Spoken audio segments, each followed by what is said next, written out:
Welcome to Wilfrem, Whispers of the Past. Featuring B as Stoat, the fighter. Yeah, because you give them in the morning, then you give it at night, and it's like, good job, here's your coffee. M as Raina, the ranger. Please don't scare me when I'm not prepared. Splendor as Crag, the warlock. Yeah, I can take plenty of hits, Fibbit. I wonder how many you can take. Verbal as Compton, the wizard. Yeah, so I'm gonna start this conversation with something that I know is improper, but it's killing me inside not to say it. And our humble dungeon master, Grim. Oh, no, not from me. But see that creature over there? And then you see like this big, large, limbering wolf. He's like, that guy would try and eat you. Go away, friend! And the wolf takes off into the woods. So please, sit back, relax, and enjoy the show.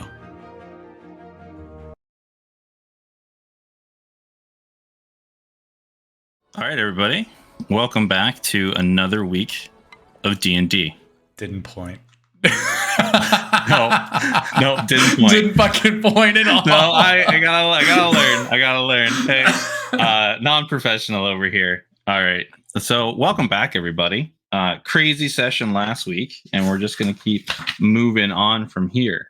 So we're gonna start with the recap this week. Who is up for the recap this week?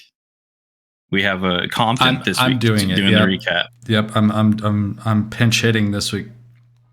Guys, long story short, we're dumb.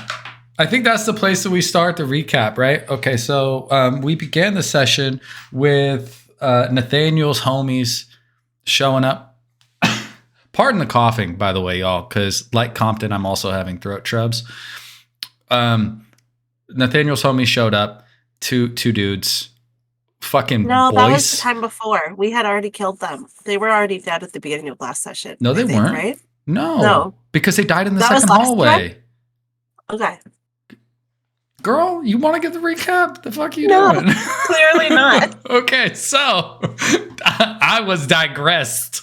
So what happened was Boyce and some other dude, what was the other dude's name? Doesn't matter. They showed up and they were like the muscle to be with Nathaniel. And they were kind of cinched up or whatever. We proceed to go through the big double doors after examining them thoroughly, trying different ways of opening them to get different outcomes regarding the hallway behind it. We found ourselves in front of a 3-tiled hallway with 3 different colored tiles, blue, red, and white. Each tile was a trap of a different make. They were all mechanical traps. We spent too much fucking time at the threshold of this hallway, y'all. We didn't do a good job. Ultimately, the answer was in the first painting like some 15 feet away that we just couldn't see with our perceptive eyes, with our non-human eyes.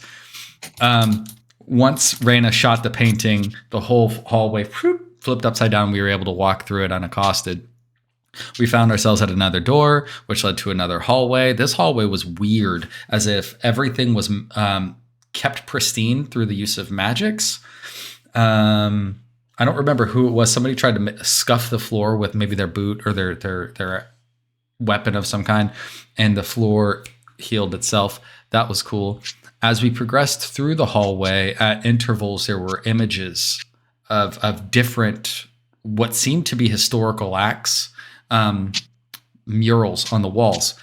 And depending on who saved on their saving throws, we had voices reach out to us asking us what we were there for, and what we would do with what we were there for. Well, it turns out that Nathaniel and his homies weren't there for anything good because the pictures ate them. Just sucked them all off into a portal. Stoat, unreadable. Just fucking an immaculate individual with the mind powers of a god. We found ourselves at the end of the hallway. Sans our churchy friends, which honestly, we're for that. From there, we found ourselves in front of a door. It was a very plain door that latched from the outside, which was a sign that that it latched from the outside. So we decided we should go in it.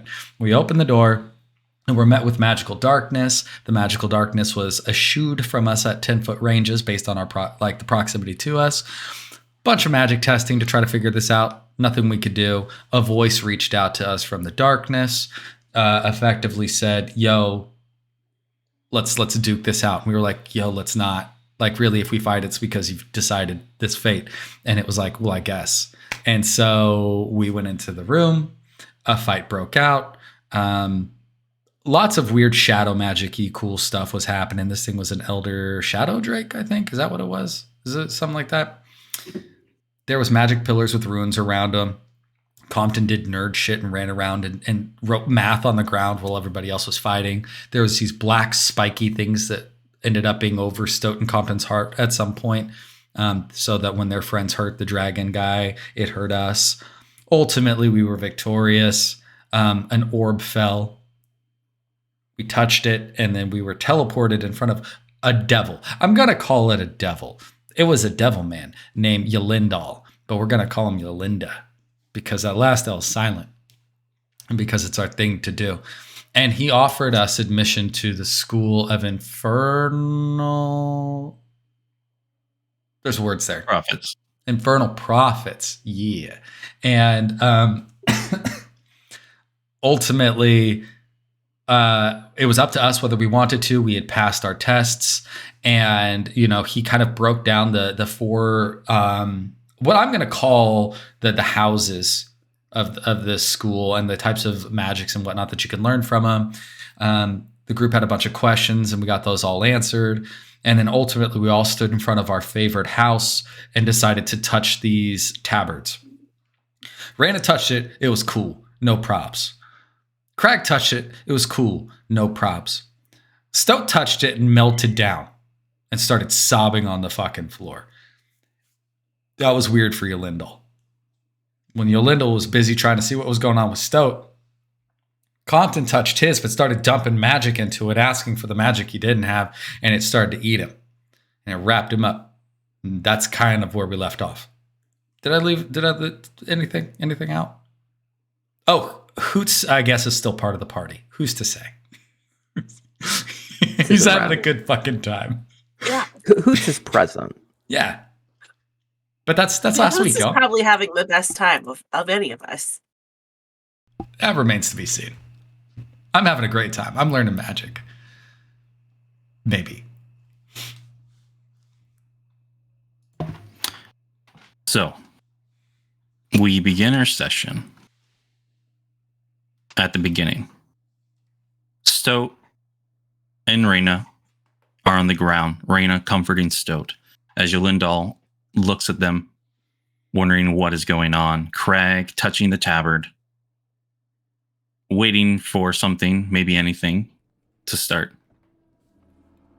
And you see as Compton, the yellow tabard flies down, wraps around, and you take that last breath, Compton.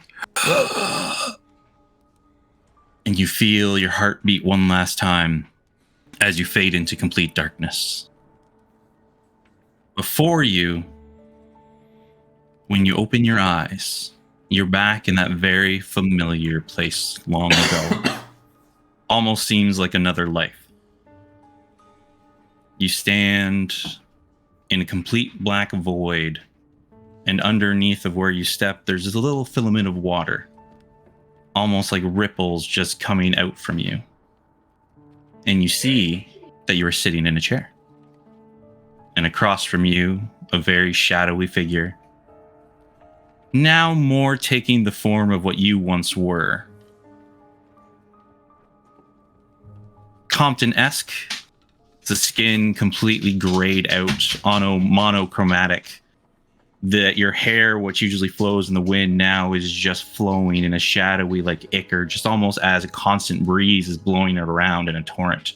Your eyes completely black as you look almost in a mirror.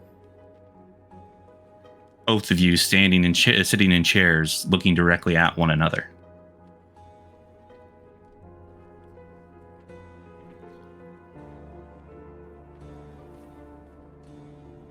Are you leaving me air to do things? Oh. I'm looking at me in a chair? Yeah.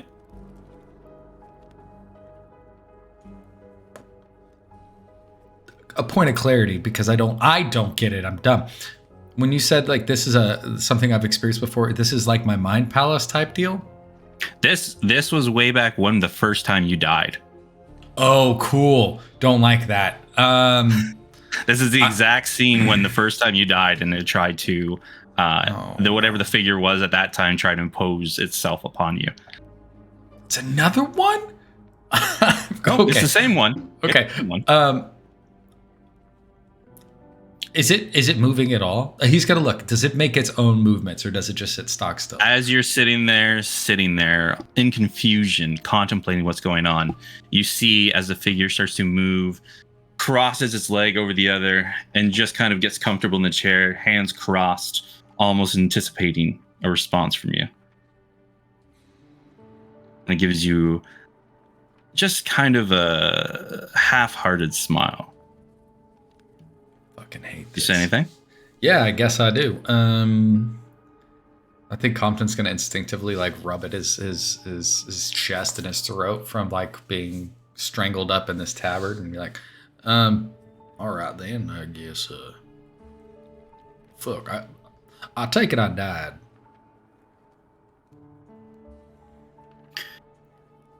Yes. I'm very surprised to see you here again. But, not the way I expected. And he's even surprised. As he says his first voice, there's a hindrance in it. Almost as he was maybe expecting a different voice to come out as he said it.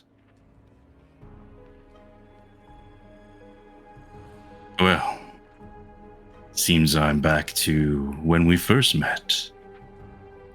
We've been through a lot thus far, haven't we, Compton? I'm gonna be like, I do that thing where I put my hands on the chair and I'm kind of like looking around.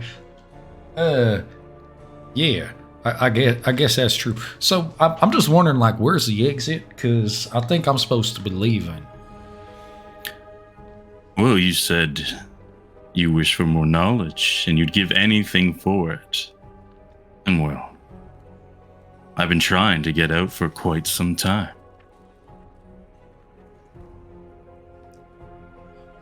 What'd you say your name was?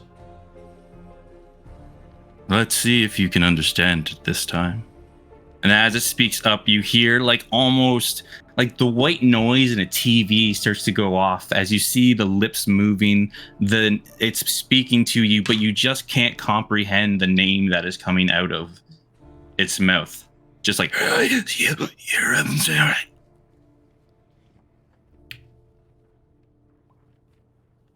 Yeah, I can't say that. Are you good with Jeffrey? I can say Jeffrey. I mean, maybe Pete. Pete's also a good one, short. You can call me what you've been calling me thus far. Trevor. You don't sound like the Trevor No, that I'm quite surprised with the voice that I'm doing as well. But here we are.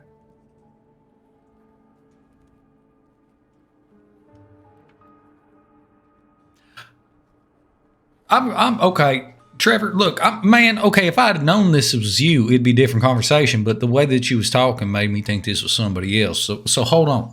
When you... Oh, man, is this a dead thing? Am I going to be confused all the time? No, not all the time. Just seems when you're in the brink between life and death, Hey! You two back there, this isn't the point where this is due. If you came here to talk, this isn't the place to do it. You both need to be quiet. And as you look over your shoulder, there's nothing behind you. But as soon as you look back, you close your eyes for a moment and you find yourself sitting in a classroom with a small gnomish man standing in the front of class. As you look around, there's a plethora of desks, chalkboards, different all types of Bunsen burners, books mangled all over the places. And when you look around, there's all sorts of students within this class, but they're like hazy figures with no forms. And you see the numerous finger points to you in the back. You. If you came here to talk and slack off, it's not where we're going to have you. We need to understand the theories before we can comprehend the application.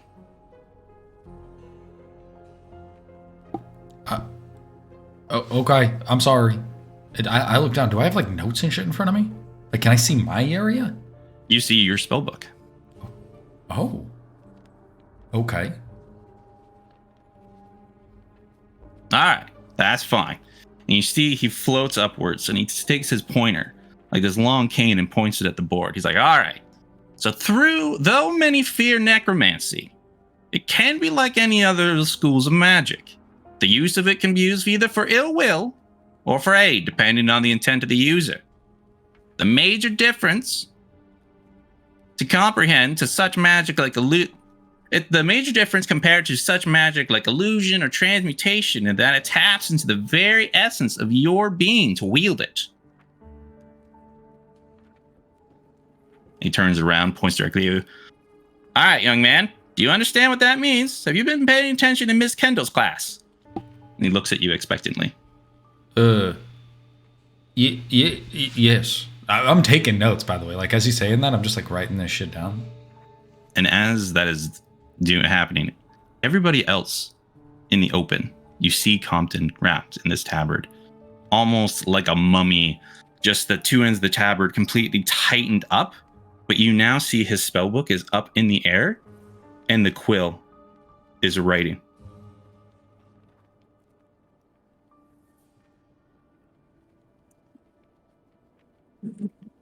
That's crazy. Craig, Rain, and Stowe, are you all doing anything, or are you just watching? I think my instinct would be to go up and try to cut the tabard, but I also, if I see that happening, then I don't want to interrupt in case, like, it's... Well, I guess I'd go to Yolinda and be like, is this normal? He looks over and sees Compton, and he lowers his head. Seems he's already jumped to the advanced class. Well, that adds up. Well, it adds up, but it's far more dangerous. He's jumped ahead at least a year or so in the training, and without the proper information, as I've told you in this school, you have to survive off of your own power, and if he doesn't have the power or the understanding to proceed, well, he may not be coming out of that. Well, is there a way to help him? Can we help him? No, I'm afraid not. What if we cut him out? You can try, but if I remember Salazar, as I did, he doesn't like to have his classes interrupted. It may not bode well for anybody who wishes to try.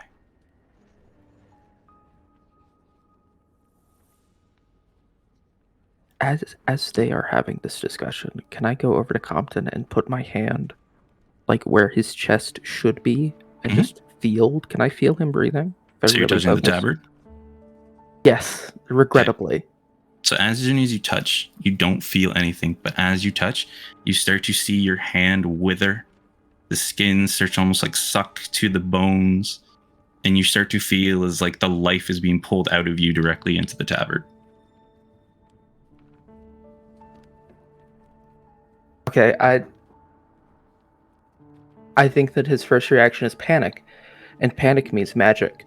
So I'm going to try and put some lay on hands on the tabard. So you continue to touch it? I'm trying to put it on Compton, not in the tabard. But yes, because I have to touch. Roll again, Constitution regrettably. saving throw. Yep. DC 17. I have a +3, so this is going to go great. It's a 15. Okay, you take 1 point of exhaustion as you feel like the life is being sucked from you into the tabard. And as you put in the magic, the tabard lights up. And you hear you feel as your hands a little doof. And it's not even a full beat of the heart, just like a small impact. Like if you were to take defibrillators and shock someone and get that quick heartbeat, but it stops, that's what you get from him when you do that. He doesn't know what to make of that, but he knows that this tabard is bad magic, so he's gonna take his hand off and leave. Okay. He realizes if Compton needs help, he is not the guy to help him. All right. Anybody else doing anything?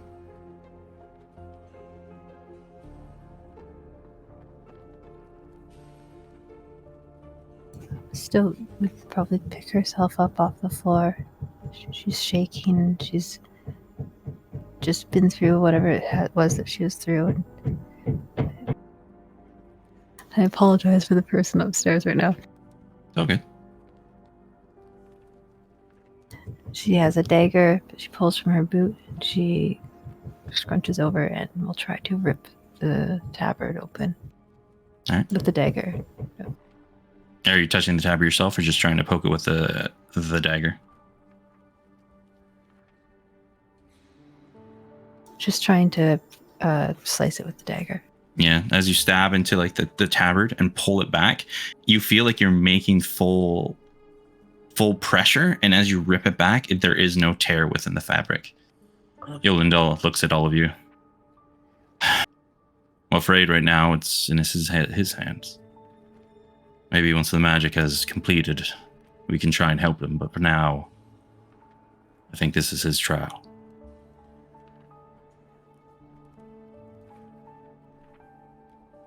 Raina is standing, like, fists clenched, trying to, just like feeling so, like she wants to do something, but there is nothing to do. All right. You feel this rush of energy. You like pinpoint focus. Like you're feeling a little rough after that fight, but all of a sudden you feel this jolt of just like energy kind of go to you as you're concentrating in the class. Salazar speaks up. All right, if you were listening in the class, what was I meaning by the fact that you have to wield it with your own essence?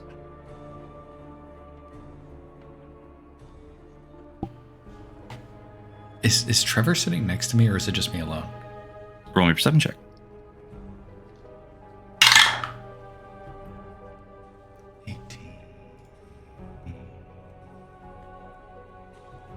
18. 18. As you look around, right beside you is like 2 or 3 of these hazy students that don't have a form. As you like lean back and look away, you see the almost shadow form of you sitting with his feet up, leaning back in the chair, not paying attention to the lesson. Probably about 2-3 desks down.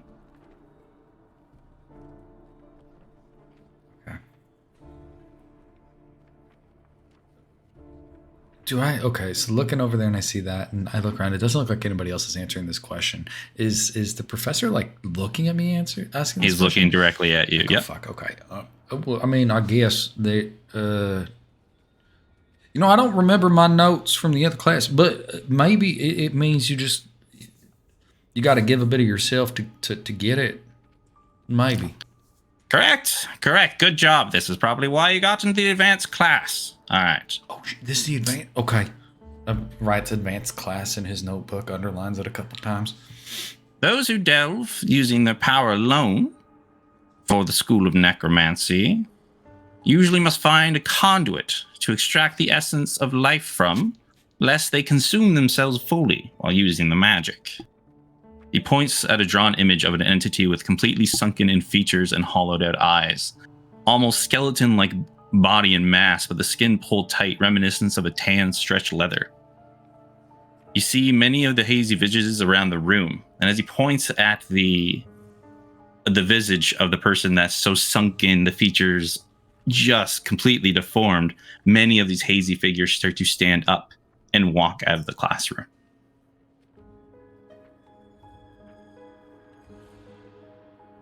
Well, seems the School of Magic has turned off some of those. You probably see about there's 4 or 5 people still in the class.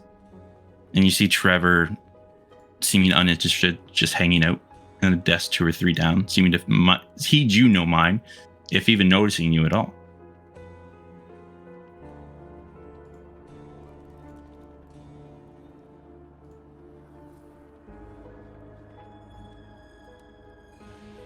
I have a question.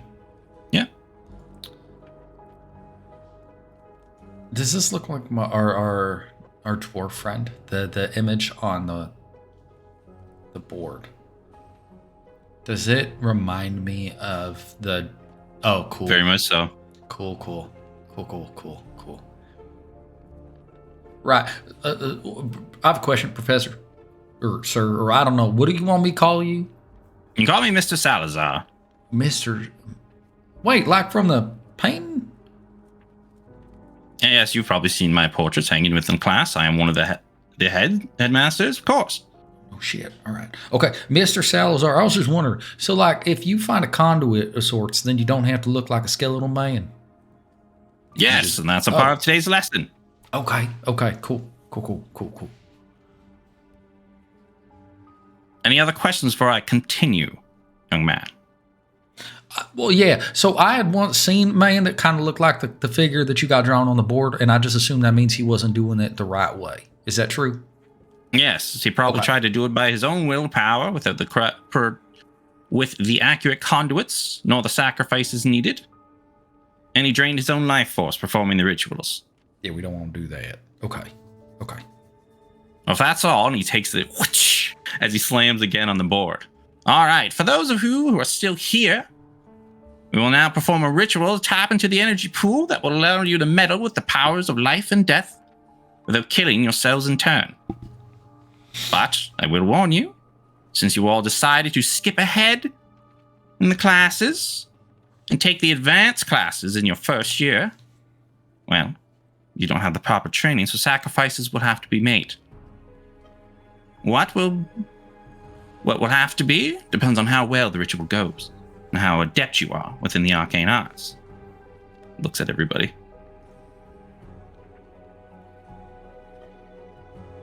And you see as you look around, there are 3 ritual type circles on the board. The left one has infernal writing upon it. The one in the center has celestial used in the ritual. And the last one in the far right is far more intricate, but has no wording within the ritual circle.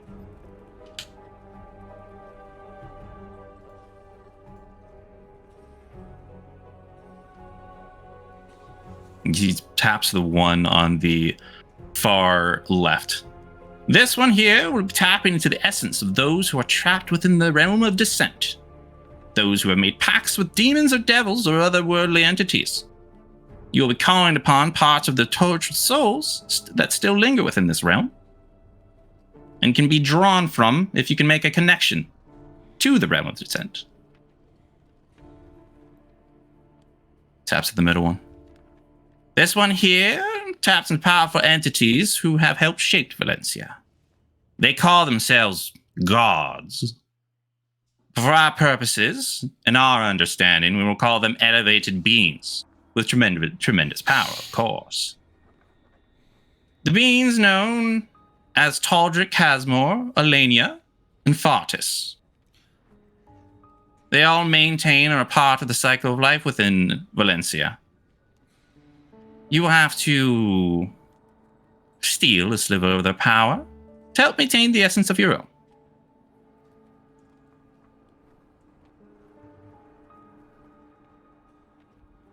The last one here, and he points to the one on the right, is the riskiest, but for those who have come back from it, have been shown to yield much higher results than the rest in the past. The line between life and death is all around us. Those who walk the line every day without knowing it. You all, on the other hand, will have to welcome it and embrace the void and the voices of those who still walk the line between life and death. You have to tap into the energy of those who still walk Valencia, lost and without purpose. You will take their energy and you wield it for yourself.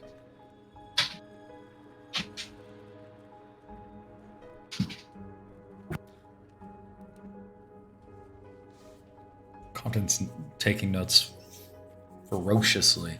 I have questions, though, because these are thoughts. So, one, big old pen in the Casimir. Second one. Two, the folks that are walking the line between life and death. I can't help but Compton, I think, would be like, is this me? Because technically I'm not supposed to fucking be here and I've got a dude inside me. Is there a way to draw like a line between what Salazar's talking about and to my existence? Is that like a leap in that regard, or is that pretty much... You can assume what you can assume. If you want, just roll me a generalized intelligence check. 15 plus a lot. Okay. I think yours is 12, so like 27. It's 15 plus. Well, intelligence is 5, so 20 plus 20. Dirty 20. 20. Yeah, with a dirty 20. It almost seems like he's talking about like ghosts in a regard, or those who kind of maybe like you, but it almost seems like he's talking about lost spirits who still like their energy still reside within Valencia. Not so much dead on of what you are, but it could be a part of what you are because you kind of do walk between the life and death. But this one, you're kind of getting the feeling he's talking more about entities that haven't passed on. Okay. So then in Compton's notes, he's effectively writing on feeding on the souls of the damned, feeding on the souls of the gods, and then feeding on the souls that haven't crossed. Okay. And then he just looks up and he's like waiting for more instruction. All right, everybody. Depends on what you all want to do, of which of these you wish to partake in to try and tap in for a power of essence. I have prepared many of the arcane sigils for them. It'll be up to you to perform them correctly after following my instructions. And then, the easiest way to say this is you're going to pass on. If you are adept, maybe a little cunning, you'll get together unscathed. You'll most likely have to lose something, as with gaining anything, something has to be lost. But for those who are well adepts, should be minimal at least. You see he has a stack of 3 piles of papers, and you see a couple of students go up, grab, and as they unfold, you see the ritual circles just on a massive scale.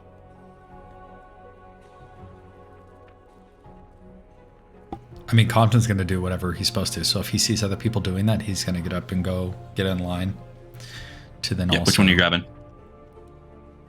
Okay, now I know this is going to be probably rough. I'm going to take the Celestial one for 2 reasons. 1, I'm tied to a bunch of Celestial magic. 2, they have the most to fucking lose. These chowder dicks. So I'm going to take from those guys. Okay, no problem.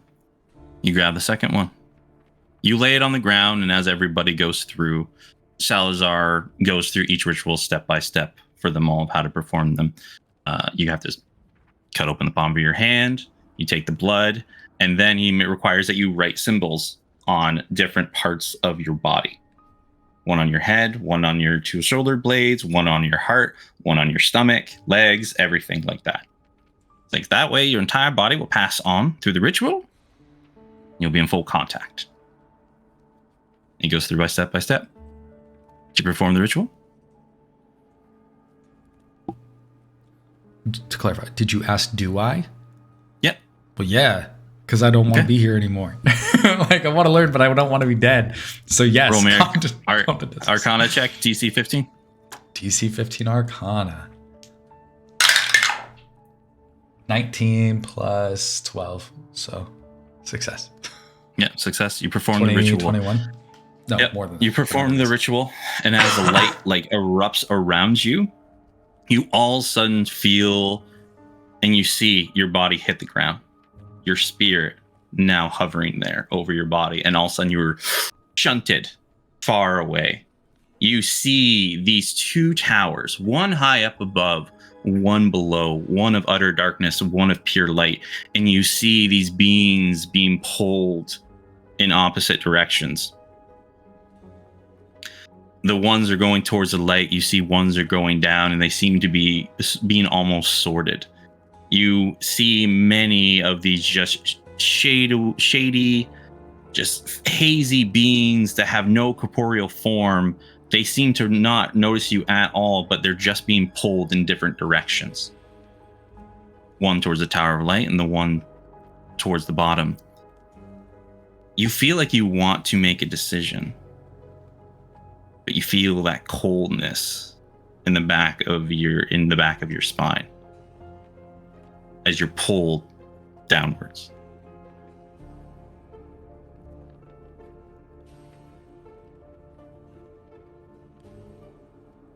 I need you to make me a wisdom saving throw, DC 13.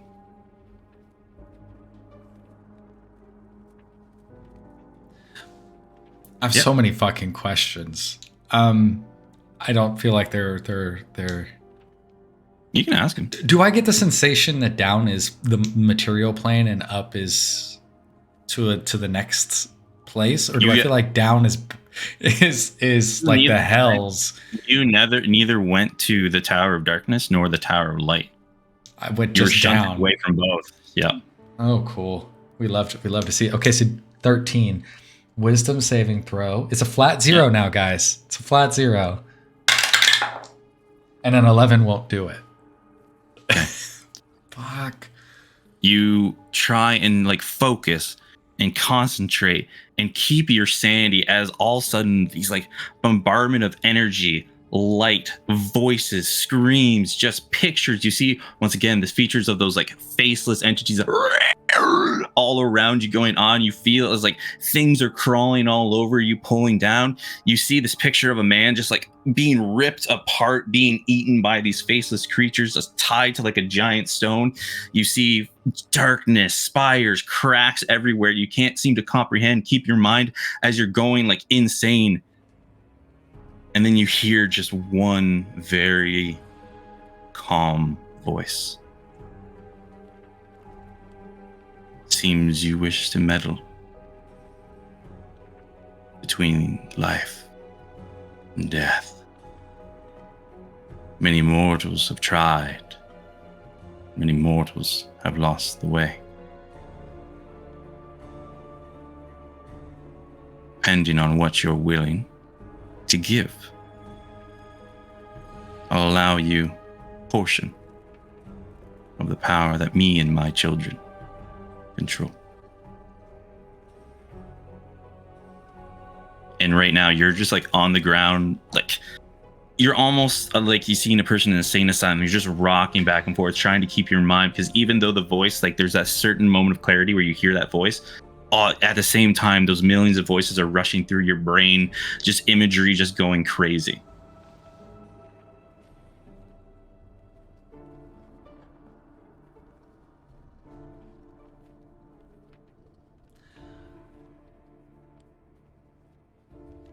Okay.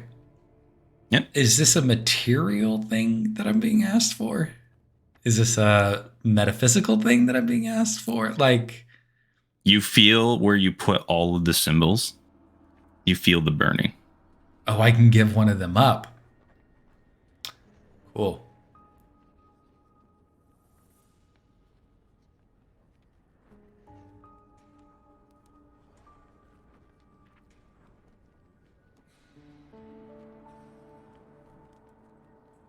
So define. Can I give an eye? You can, if you'd like. Is that what you're willing to give up?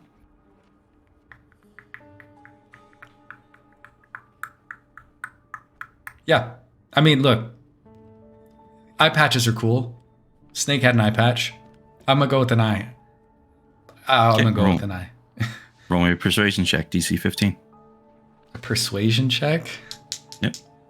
Okay, persuasion's +8. That's not bad. Okay, so 12 and 8, 20. 20. You hear this understanding. It thinks long and hard for a moment. And as you're sitting there rocking in the darkness, you see a light start to appear, starts to fill up the room, starts to come out and open up. And then you feel a burning, an insane, intense burning like you've never before. You feel as your right eye begins to just burn.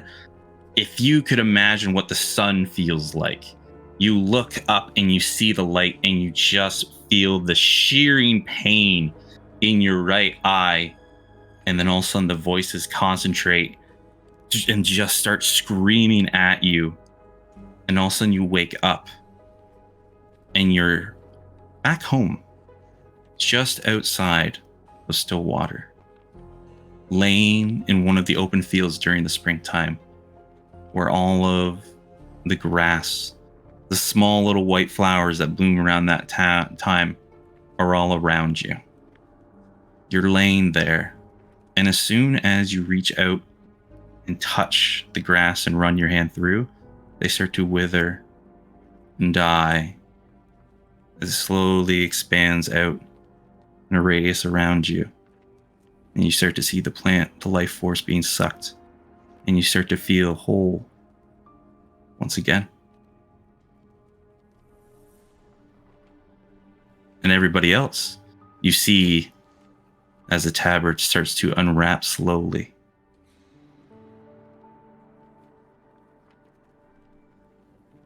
Compton, what's your thought before we go back to the rest of the group? When you say I feel whole without an eye. Mm-hmm. Okay. You don't know that your eye's gone yet. I don't know. Confused. I think it's just confusion. It's just like I don't know what's going on really. Like things are happening and I'm just trying to do the most that I can to absorb it. It's more about data collection, not analysis at this point. I don't know what's happening, but I need it all. And so he's just like really tapping into all of the actions going on. All right. And to the rest of you outside, you see as the book is just furiously writing, it's almost starting to glow. You start to see almost like this blackish form coming around the book. And all of a sudden it's slams shut and falls on the chest where Compton is. And you start to see the tabard starts to unravel and make its way back to the wall.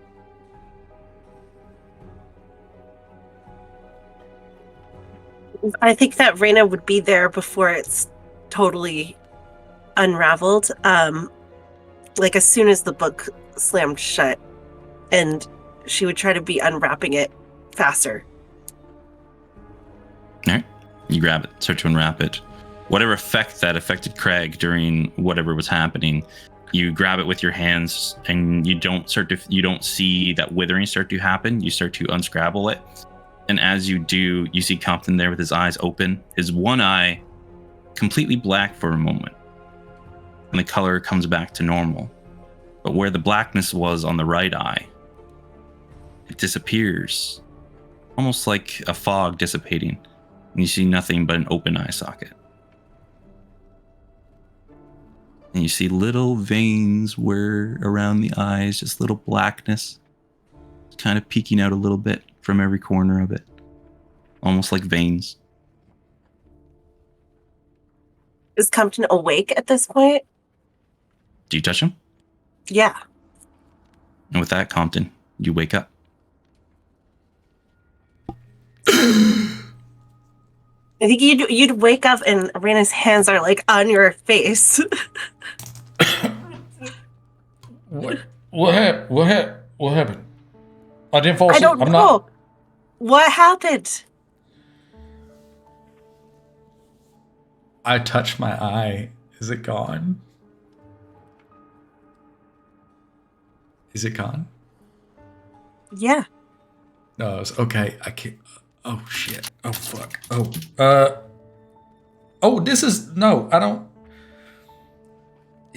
Can you help me up? Yeah. Oh. Compton just kind of sits up a bit. I think he's gonna instinctively like pull some of his hair down in front of his face. Just because this feels very strange to him. Oh, whew. Man, I hope y'all didn't have as rough of a go with your first class as I did, because I'm gonna let you know that was some.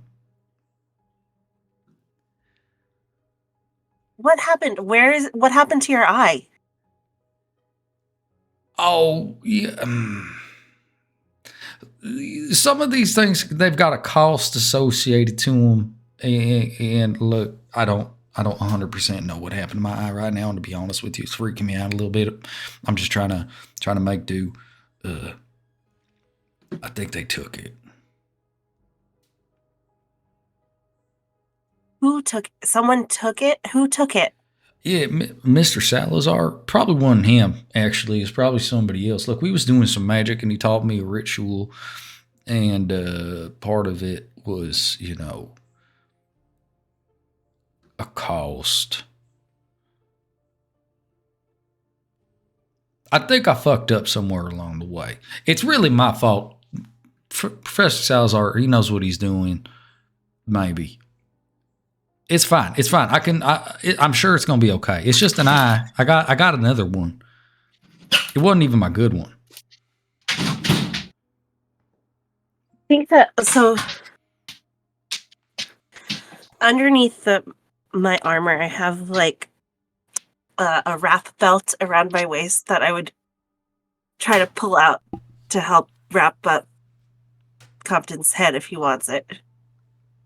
Yeah. If you start giving me a fucking eye patch, I'm definitely gonna take it. Yeah. Yeah.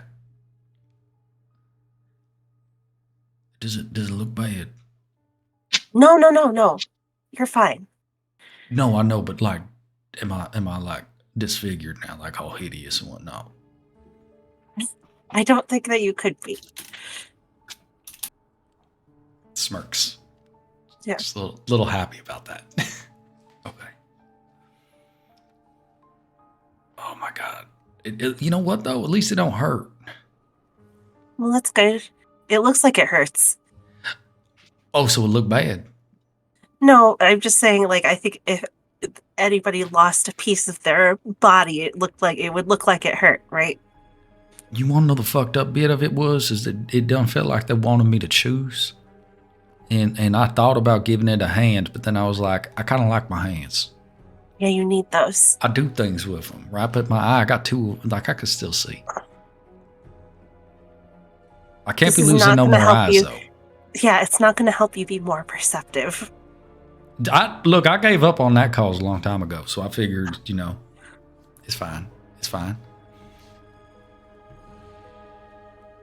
What is Yolanda doll doing at this point? Yolindal is just watching at this point. Just seems to be wondering what exactly is going on. I think we're all there, Yolindal. Well, I apologize. Like I said, the good thing is he came out on the other side. Most of them did. Well, he tried to go a little bit too advanced to begin with, it seems.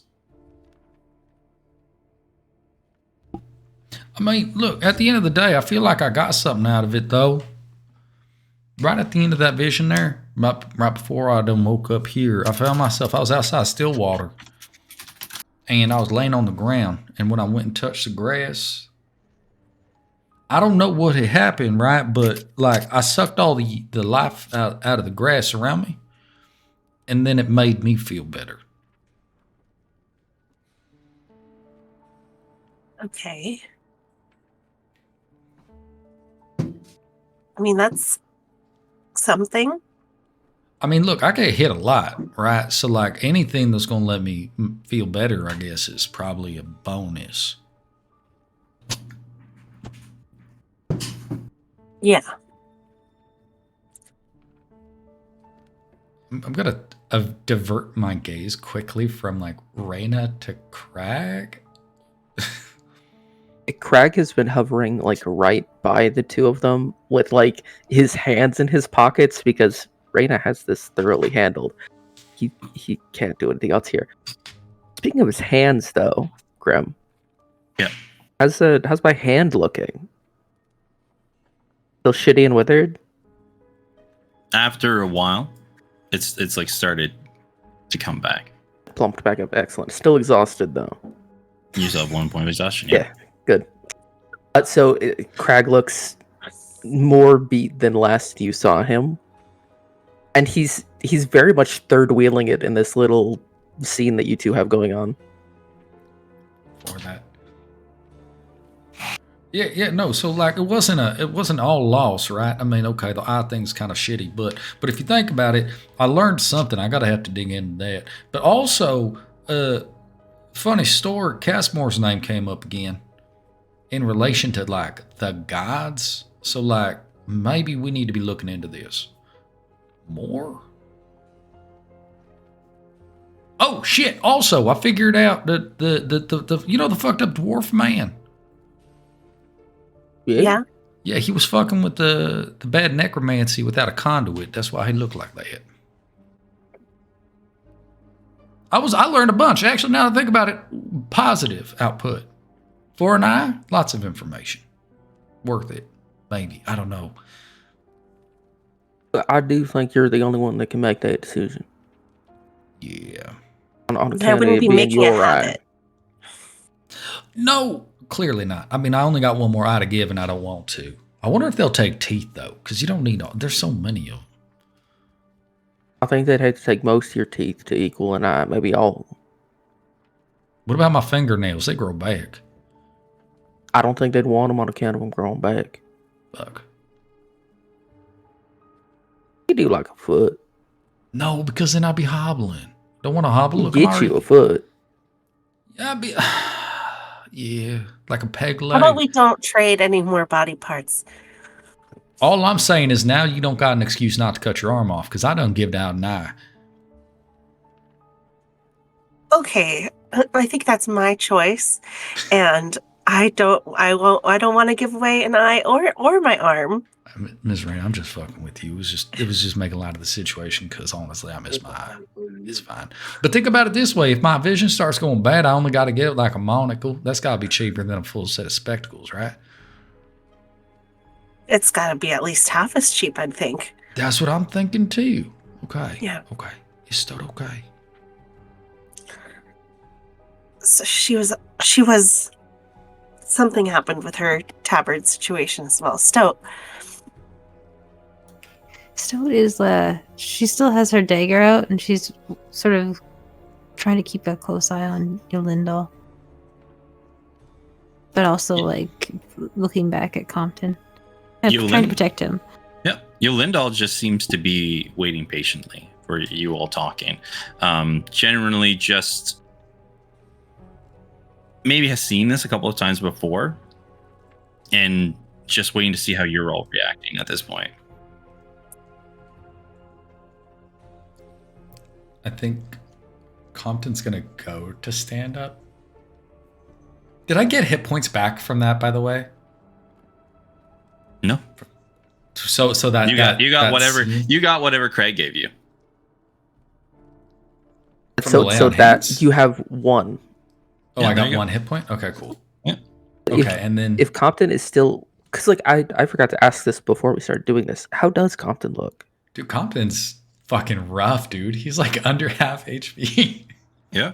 He's still all scratched up. He's bruised, beaten, and missing an eye. His hair's still kind of out here from when he got electrocuted. Mm-hmm. It's a little smooth, but you know how static works. It just started slowly rising back up. Seeing that he's still looking bad and is going to get up, Craig will just pull him up and with that give him the rest of the land hands, which is an additional 4 points. Ooh, thank you. I'll take it. Oh man, you always have a way to make me feel better, Craig. I like that. Thank you. Okay, so hey, good first day of school, y'all. Advanced class. When's the next one?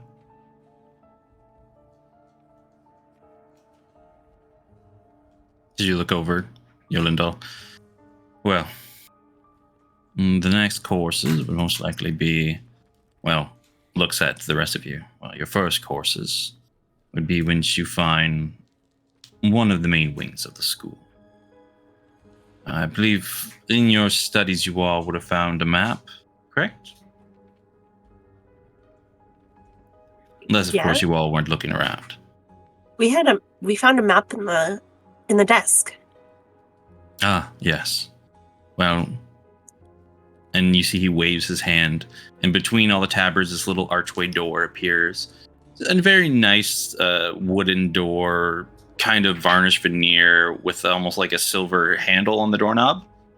We'll go here, and it will let you know where the next leg of your, I wouldn't say trials, but admissions will take place. Does that mean more of your stupid traps? No, this one shouldn't be any traps. I don't believe so. Unless it's been changed around the last time I've been there. Wasn't that map dated? Didn't we look at it and it was like old? Raina's the only one that looked at it. Yeah, I looked at it and it seemed normal to me, but It's also up to date. Yeah, it's up to date for Raina. Okay.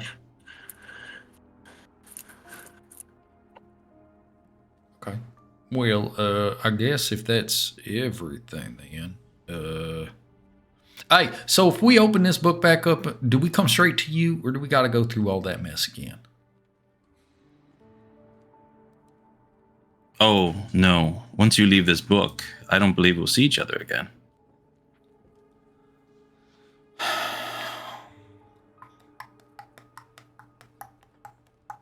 Until we graduate, we never get to come back.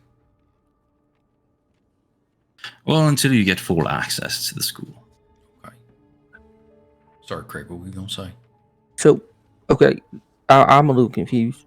So, if any of us, open this book again, what happens?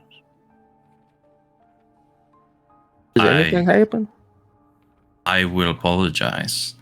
I know that this leg of your journey was the trial for admission. From here on out, I don't know what will happen with you in the book. Okay, yeah, no, that's fair. That was, yeah. I think we covered that you're not super familiar with the book and what the book does, so that's on me. I did have another question just before we go. If we're not going to be seeing you again. So I'd mentioned I have no idea what you were talking at me with that the whatever that was. So I guess my question is, what was that? That would be actually the language of the Umbrals. Okay, is that the full name of it, or do you shorten that? No, that the language. Well, it'd be the name of the races of elves that you're a part of. Did you say Umbrals? Umbrals, yes. Do you not know of them? Do I? None of you do.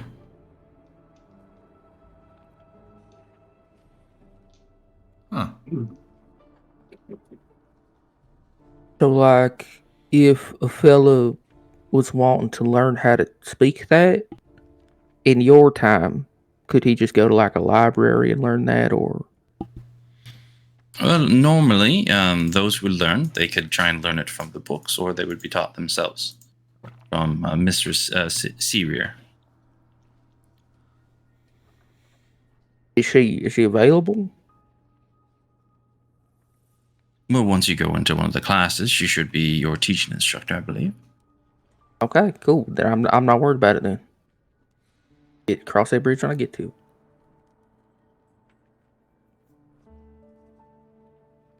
Any other questions? Yeah, actually, just one last one. When I was in class, there was a bunch of other folk I couldn't see. Are those folks also in the class in real time, or was I in a class in the past, or was it? I don't rightly understand this. There was a bunch of shadow. I'd say it could be other ones that were taking the class currently. It could have been part of lessons past that may have been altered for you directly.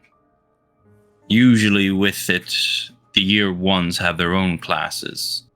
But since it seems you were part of the advanced class, you may have been a part of other people's classes as well. Okay. I've been gone for many of years. And I don't know exactly how the school performs their arts now anymore. You all seem to be confused about the school, and that gives me great sadness. Because I can only assume what that means. Well, I can tell you, I think probably because we live in a time where magic is kind of restricted, as it might be. You know what I mean? There's good magic, and then there's that forbidden type. That's the time we live in. Actually, our good friend Craig, you look at him, he got bracelet on because the magic police watching him. I do think they're the regular police, but they are magically watching me. They're policing your magics, so that makes them magic. Oh yeah, it police. lights up when I and he will just point at a wall and Eldritch Blast. Yep. And Casting with up. his left hand, so as to Yep. display it clearly. Yep, and it'll light up. Yeah, so they're that's the sort of situation we're in. Well, seems you all are in quite the predicaments. And I wish you the best of luck going forward. Yeah, thank you. I think we got it. We got a good group here, right? I mean, we stick together. We'll manage. When was the last time you had admissions come through here before us?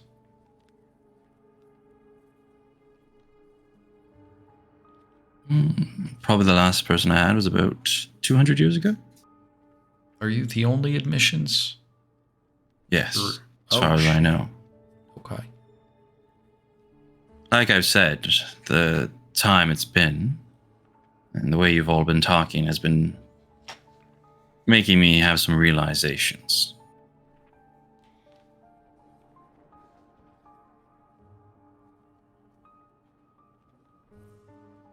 I mean, is there anything you want us to do about it, or just kind of like let it be?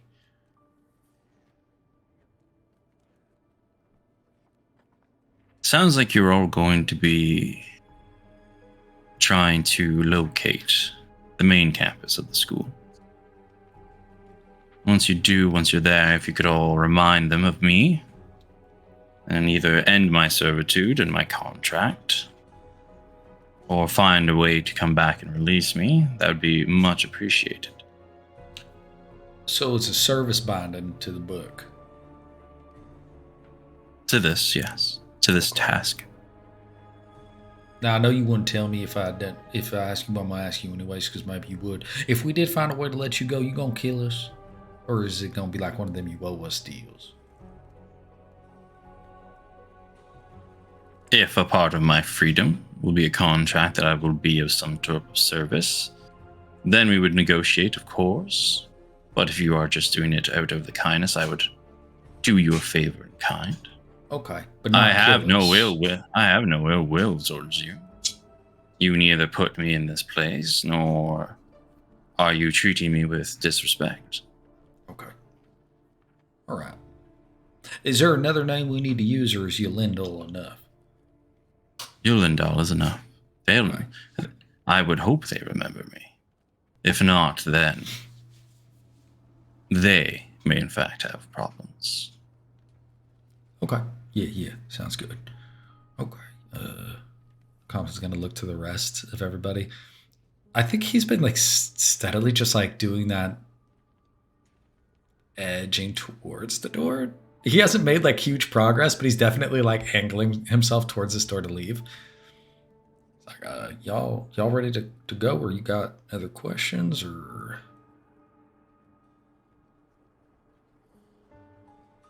Stoat's looking at Compton.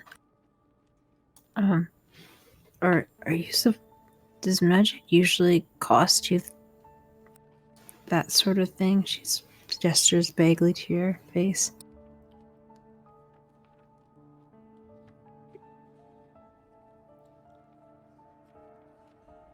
It depends.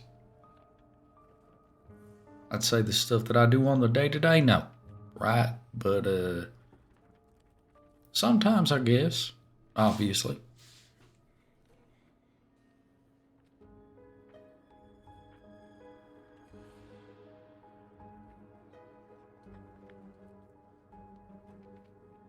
Stoat tenses up, but doesn't say anything else. Well, if there are no more questions, then he points towards the door. Look forward to hearing if not seen, about you in the future.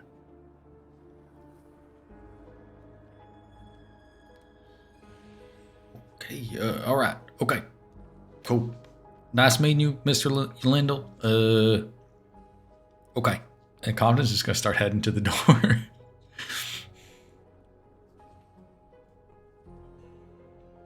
Yeah, I'm there with you. And Craig will just give him a little, like, goodbye nod and follow behind. All right. As you all go through the door, you find yourself in an almost empty room. You see that there is a pedestal, and on top of it, you see that there is an upstanding, almost like a musician's where they put their paper for their music notes, but it is perfectly squared out, and you see that there is a small blue gem almost randomly set, embedded into where the rectangle is. That's all that's left in the room. If I look at the ground, is there like a circle of any kind? Nope, there is no circle, as far as you can tell. Does the door close behind us? If you all enter in, it will close.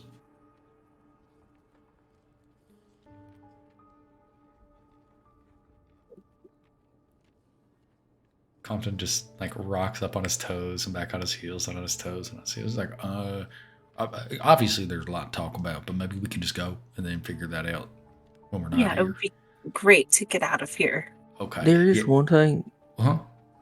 that we should cover definitely before we leave, and that's how we're going to handle us leaving. Like the church, not the book. Well, I thought you got that covered. Well, I do, but they're going to be asking questions. Do we? Because if I understand it right, if it works how I think it works, we can just fucking leave. We don't have to say nothing to nobody. We can just leave. Do we want to do that? Let me rephrase. I want to do that. You might feel differently about it. Okay. Yeah, no, you make a valid point. Okay, so here's my thought about it. I also would like to leave without talking to them, mostly because I don't like them.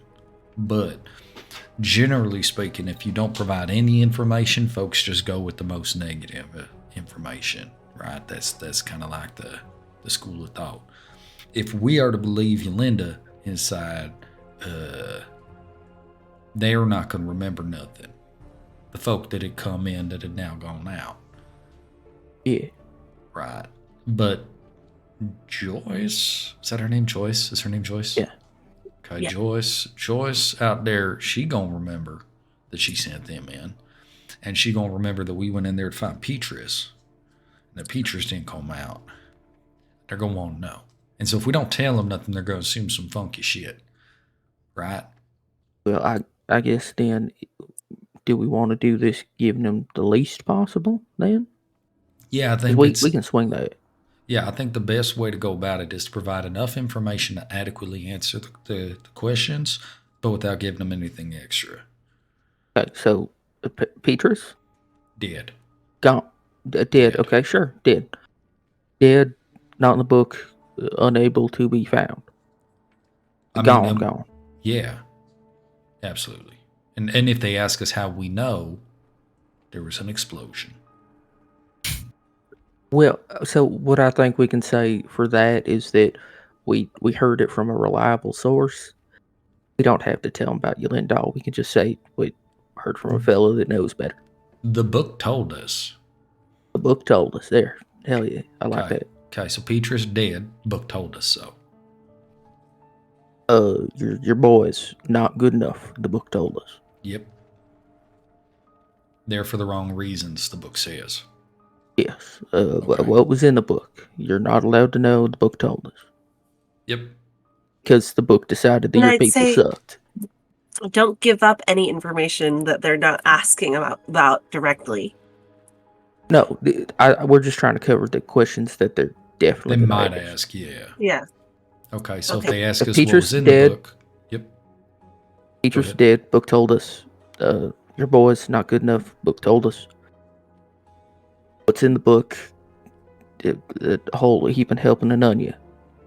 The book told us. The book told us. I'm I just good want to with make sure that this. was covered.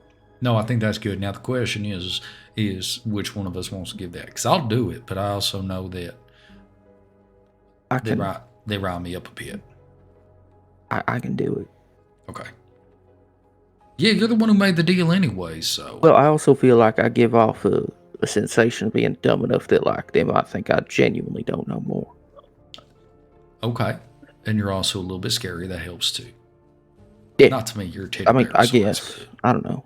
Yeah. I try not to be scared. I'm trying to be better about that, but it's not. Well, it's you not don't really scare better. us, you know what I mean? I'm just talking about them. I fucking hope not. You scare folks with the small minds.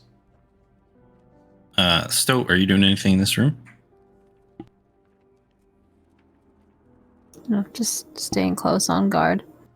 Okay.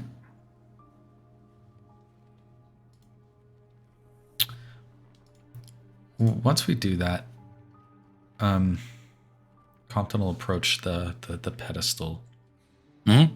with the thing on it. And I'm going to look around the room just to make sure there isn't any symbology and there isn't anything around this room that leads me to believe that there's like instruction or additional information. No, as you're looking around, you can roll me an investigation check just to figure out the pedestal as well. But you see no symbology. It is just a very dank, dark room, barely illuminated at all. Just almost like a little small chamber, no bigger than 10 by 10. 29. 29. Right off the bat, Craig as well. You would see that the gem gives off conjuration. And Compton, you would see that this one here, the square that's embedded in the platform and the gem that sits within the square, it kind of, as you were looking through the papers and everything like that before they were all picked up, Raina picked it up, but this almost seems to be matching the size of the map that you all picked up. Do I get the impression that it's like an inlay? Probably that if you place the map inside of here. That's what I mean. Okay. Yeah. Hey, Miss Raina, can I see that map? Or did we give it to Stoat? Stoat, is that in your bag? What did we do with that map? I don't have the map. I think that was one of the items that we were like that we've got to be careful with the bag. with. Yeah.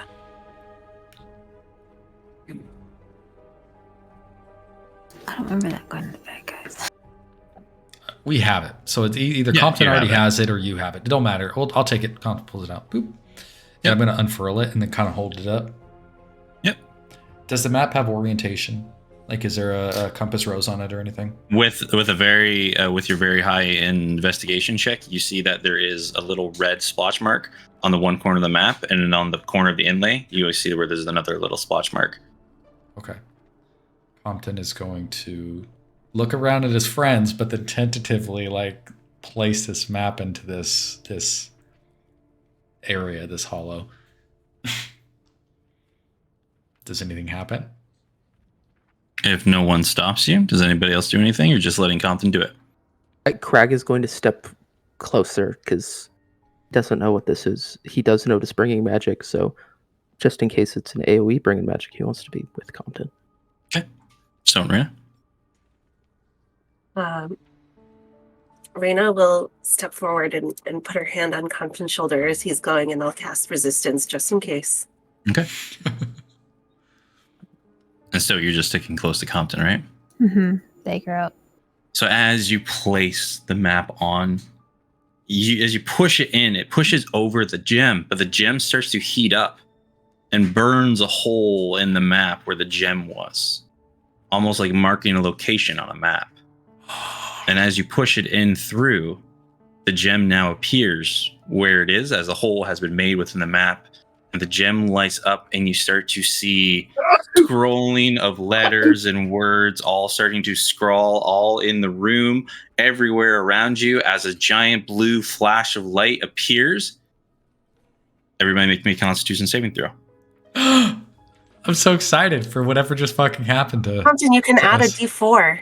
Oh, let's go. 14. Gotta dig out a D4, guys. I'm sorry. That's a 12 for me. Oh, wait, actually, yeah, no, 12. Yep. Okay. A Constitution Natural saving throw. Oh no, Stout. Another one. It just fits too well. Okay, hold on. Okay, so I got a +1 on the D4. I got a 16 on my roll, and then I have a +6. So Yeah. So 16 and everybody 7. who got a 10 and over, as you guys all the light goes off, you're all blinded for a second, and you feel once again when you first entered that book, as you feel your bodies like just get pulled and stretched apart, and then boof, you all appear within the study that you were all in when you first opened the book. And still, you feel that wretchedness in your stomach again, as you hate the feeling of the magic just throwing you places, just getting sick all over the ground. No. Oh, buddy. So perfect. I know. You all just land with like a clatter.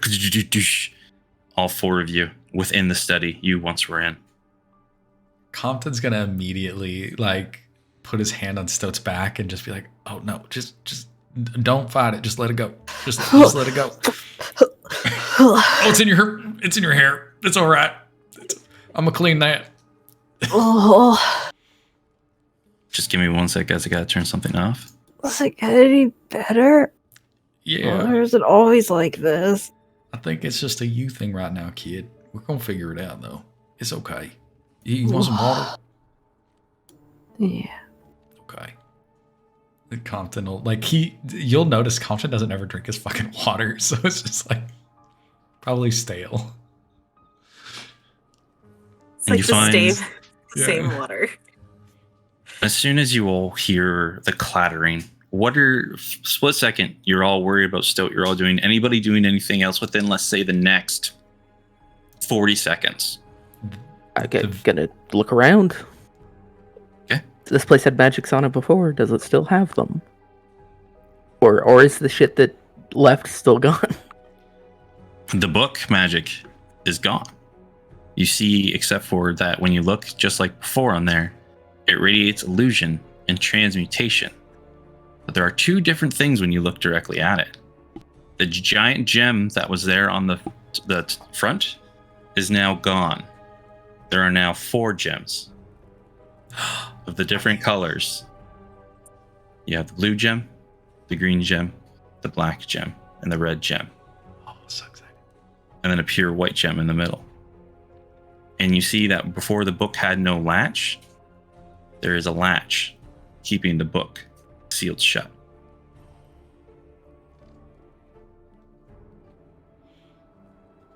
Sick. So the map. Who has the map? Well, that was going to be what Compton looks for. As soon as he does the thing with Stoat, I'm going to look to see where that map is.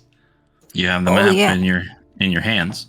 Okay. Oh, I'm holding it. Because you had it last. It was in your grasp, and you open and you see that where you put that in the gem that appeared through, there is a burn mark in the map.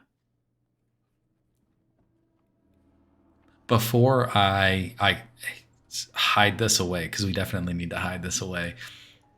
Where do I know where it is? Roll the problem is you're looking at it. The map. Roll me a history check right off the bat. 17. 17. You right off the bat, you notice that this map, with a 17, you know it's of Kaith, but it does not match any recent illustrations of Kaith. So you're going to have to do some research to figure out where exactly this would be residing within updated maps. Okay. Compton is going to fold it. And as you wrap it up, you hear the door to the study starting to open back up. I would also like to very casually take the book and just tuck it under my arm. Okay. Roll me a stealth check with advantage as they walk in.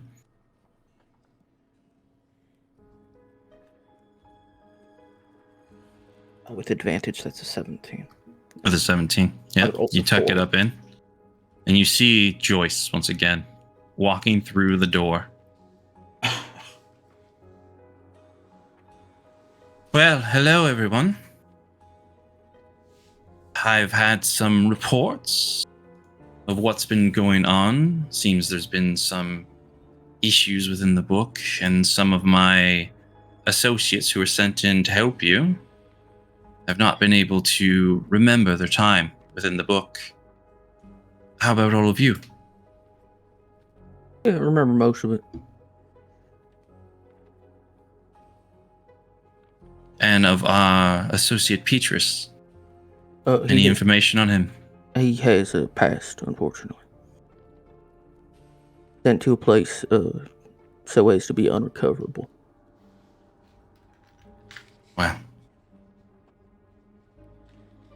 Thank you for letting us know, first of all. I rather appreciate that. We'll make sure to inform his family, make sure they're well taken care of. Once again, thank you for giving us this information. Is there anything else that you can tell us? Did you learn anything while in the book? Oh, yeah.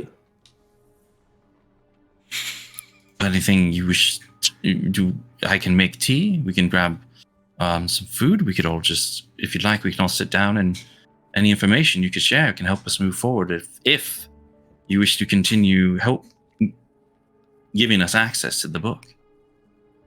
In the interest of being straightforward, I'm going to tell you straight up that I'm not going to do that. We aren't going to do that. I will explain something.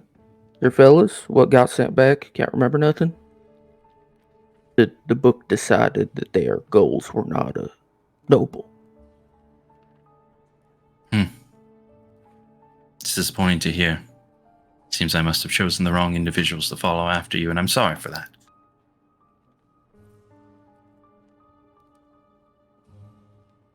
So I suppose we'll be on our way. Thank you very much for your hospitality, Miss Joyce. You see, roll me an insight check. Anybody who's paying attention to her. I mean, I am, but it's not going to help. 16. 16? Yeah. He's just watching for it to twitch to like she's going to start getting pissed. With a 16, you notice that it looks like she's about to continue on like a track of thought, but then all of a sudden stops for a moment and is a little surprised. That's all right. But once again, in the future, we would love to work with you. And if you could come back,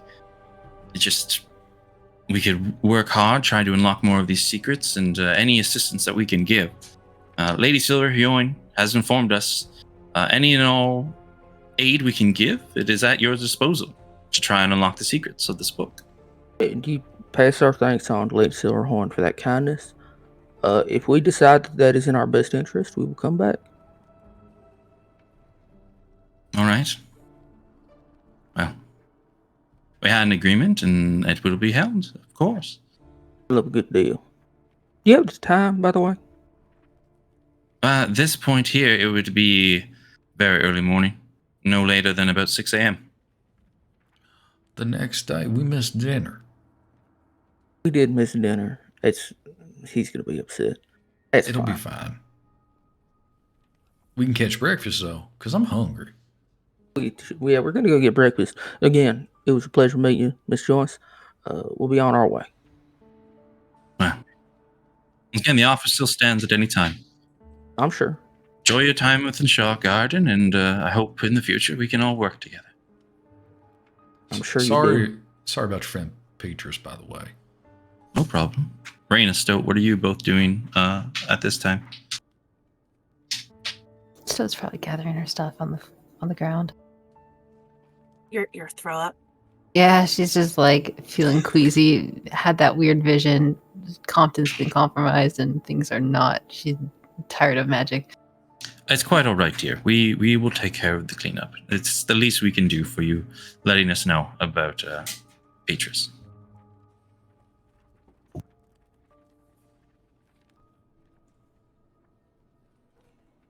Raina's just ready to leave.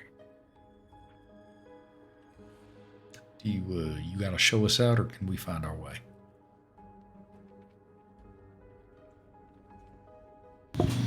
You can, of course, find your way out. We can, of course, give you a guide on your way out, making sure you can go through with no issues whatsoever. But you will not be stopped. Or at this point, you are just a welcome guest within the halls as anybody else. Okay, no, I think we're good to go. Again, thank you for your hospitality. Sorry about your friend, and if anything comes up, we'll come back to you. No, yes, of course. With that, Compton's gonna start edging towards the door, and I think I'm gonna hold it open so my friends can go, like, come on, let's fucking go now. Let us leave.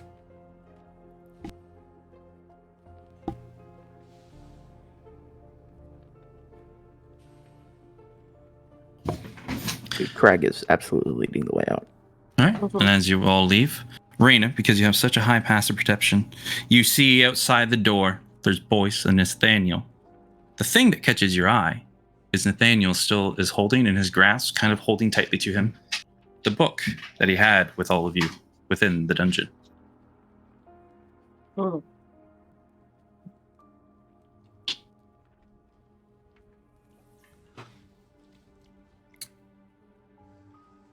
She'll just nod to them as she's leaving. All right.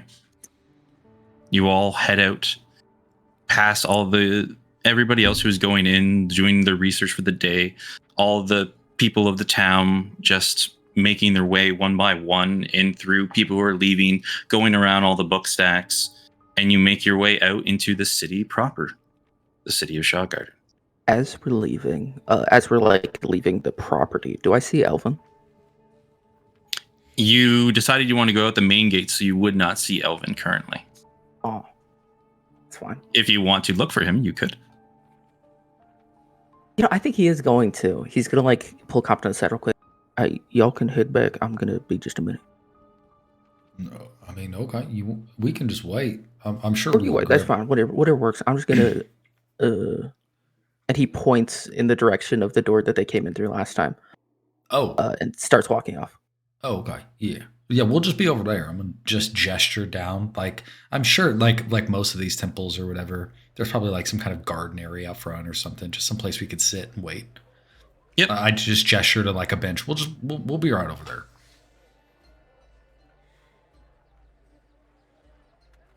Easy enough. You all sit down, and you already knew where Elvin was, where he's stationed. You see he kind of, as you were going there, two of the guards are like, oh, if you can wait maybe 10, 15 minutes, Elvin's shift should be starting around now. Okay, yeah, I'm not in a hurry. All right, easy enough, no problem whatsoever. And you see, wait 10, 15 minutes, the rest of you sitting out there, taking your time, still very, very early morning. The crowds going into the school are not overwhelming. It seems to be a very slow time. And Elvin kind of rubbing his eyes. Oh, hi, hello, Craig. Nice to see you again. I went to the tavern that you said you were staying at, and I didn't see you there. Your research must have led late into the night. Yeah, we just barely got out. I just wanted to let you know that was the case. That we're done now, so I am free now. Oh, all right. Well, not now, but like going on. Like I'm not going to be doing anything else. All right, so you'll be free this evening then. Yeah, absolutely. Well, wonderful, fantastic. I look forward to talking to you. Meet you at your tavern, or is there somewhere else you wanted to meet? I think that's a good place to start. I'm not super familiar with the place around here, so like, if you got a favorite spot to be, you just, I don't know, you show me around a little bit. Oh, of course. If that's the sort of thing that you'd be interested in, I don't know. No, very much so. I'd be very much interested in that. Yeah, very good. It's a date, and he will shoot him a finger gun and watch his face when he says the word date, because Craig is currently very confused. Okay. Compton keeps calling it a date, and he doesn't think it is, but he needs to know what Elvin thinks. You can roll me an insight check. Dying. It's 19. A 19. You see, every time you say the word date, there's like a twinge of, like, the first time you said it, there was a twinge of not understanding, but as you kept saying the word and word, there is more of a comfortableness with it. That's all he needs to know. So I will see you then. Goodbye. Wonderful. But goodbye, Craig. And just goes up, and you see as you're walking away, getting far in the distance, you see like the other cards are like jabbing him, giving him ribs, just talking and just kind of like shooing them away. Yeah, Craig will find his friends. All right. You all meet up. Were any of you all doing anything while Craig is waiting that 10 to 15 minutes? Sitting. Resting. I mean, I definitely think resting. I think Compton's going to try to take the opportunity. Like, has Stoat lowered the guard at all? Has a dagger got put away? Like, what is that? Oh, What yeah. is that? Okay. So Stagger's awake. Now she's just feeling sick. Hey. It's rough, man. Yeah, no. So, kid, look, magic's one of them things that even for folk that delve in it a lot, it can still go a little wonky, right? I mean, but it's like anything, right? Have you ever been on a boat? Yeah, I was on a boat that had magic and we got attacked by crabs. Okay, see, that was a you problem. Okay, but the point I was trying to make is sometimes you'll be on a boat, right? And there's like a rhythm to the ocean and the waves. And you can get a hang of it and it's all good. But then sometimes there's like a storm or there's a current or there's something else and it starts affecting the way the boat moves in the water, right? And then it make you don't feel good. Do you see what I'm saying? Ultimately what I'm trying to say is this isn't just a magic thing. This is kind of just like it permeates throughout life, right? Most things that you encounter can be good, and then there are situations in which you're not prepared, and then they can be bad. And so I just don't want you to get the wrong opinion of magic just because you got the queasies and doing a little bit of teleporting. Stoat's staring at Compton blankly. Can she see, like, your eye got wrapped up, right? Yes. Raina wrapped up my eye. Yes. Yeah. Okay. Yeah. Do I get the impression you're staring at the fucking hole behind my this wrap?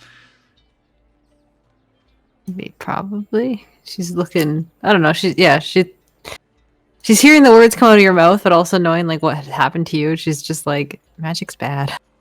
Okay, I'm a like stop mid like that in thought, be like, okay, what do you want to know? Do you want to see it? Do you want to look at it? Would that make it better?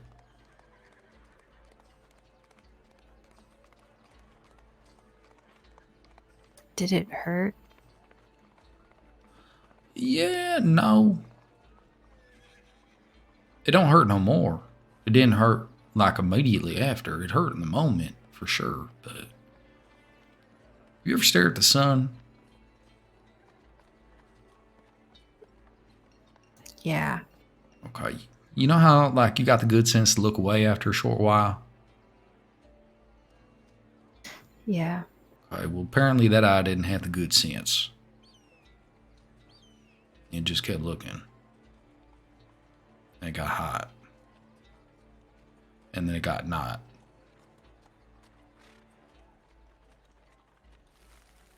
Stoat's confused. She doesn't understand why you would give up an eye or.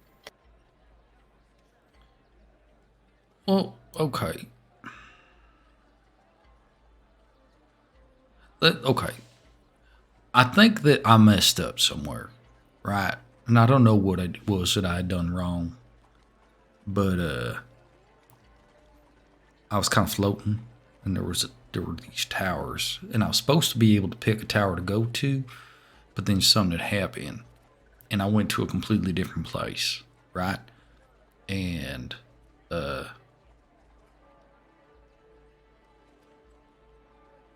in order to be here today, I had to give something up. Otherwise, I'd have just been dead.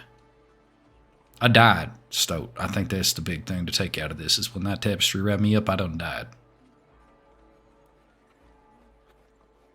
Stoat's eyes go wide. So it was kind of like the eye or nothing. And I kind of thought that y'all would like me back sans eye, then, just not coming back at all. Absolutely. Stoat Yes. hugs you. Oh, no, it's okay. Cotton will, put his arm around her. No, it's okay. It's okay.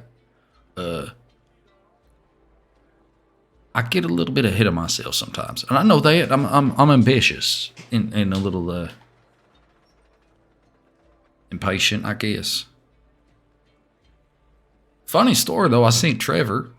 He don't talk like he done talked before, which was weird. I thought that was strange. But he wasn't the one that did this neither, so that's something else too. What do you mean? I don't know. It was a lot of stuff happened. I saw Mr. Salazar, you know, the man in the picture. He was there and he was talking to me. And we did this class, and he told me that when you deal with magics that are of, you know, a certain nature, and Compton kind of looks around, you know, you gotta have like a conduit or else it'll eat at you. And then he showed us a couple ritual circles, and then one of them was like to harness the energies of like the damned, and one of them was to harness the energies related to like the gods, and then the other one was about like folks trapped on the material plane that had passed, kind of like ghosts, whatnot. And I figured the gods doesn't get too much attention anyway, so why not just take from them? And I was doing that one. But the whole time all that stuff was happening, Trevor was just kind of sitting there. He weren't part of it. He was just present. Does that make sense? Yeah, I guess. And for you, Compton, it wasn't just that he was just hanging out there. He looked bored. Like, absolutely just bored as bored could be. Yeah, like I think if he headed his way, he wouldn't have been there at all. Come think of it, I think one time I looked over, he was sleeping. Just conked out. Did not care. I mean, for me, it was all real interesting information. You know what? That leads me to believe maybe it's stuff he already knows. That's a different question. But yeah, no, so that's the case. But it is important to Casimir, his name was brought up by Professor Salazar in relation to the gods. So he has something to do with them, or is one. Yeah.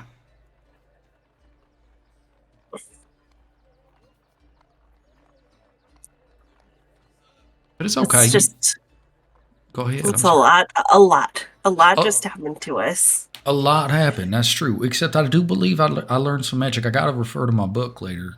I was taking notes in class, and I really hope those things kept.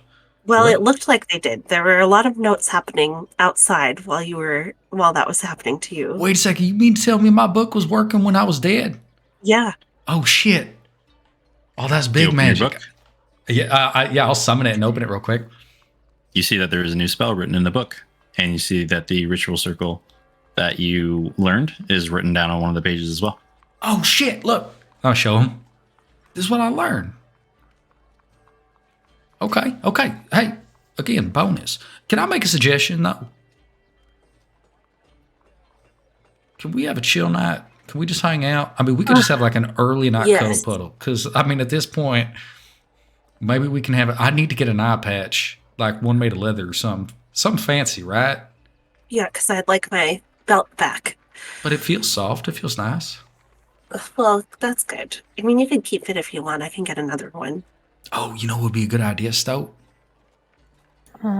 We should commission somebody to hide like a small throwing knife in the eye patch. So that way, whenever we go anywhere, you always got one you can get. Just pull it out, just. It would be really small. It don't have to be big. It's Yeah. like a little thimble dark. stabbing knife. It was a cool idea, all right? Yeah. But it's okay. I'm just saying. Look, I don't want you to get the bad idea of magic, Stoke, because it can be bad. But anything can be bad, right? You could be training with a sword and lose a hand. Anything can be bad. It's my fault for not paying attention.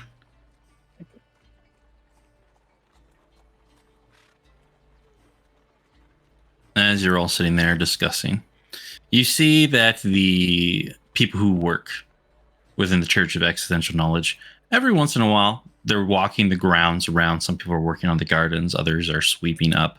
You see people of the town folk starting to go in and out of the library.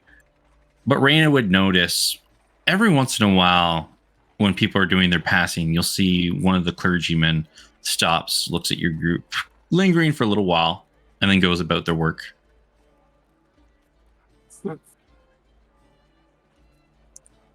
People keep looking at us. Where's Craig? What is he doing? Craig, I think Craig's trying to figure out a date situation. What do you mean they're looking at us? With this length of conversation, Craig would have been back. Okay. Like you'd see him approaching back at that time. Yeah.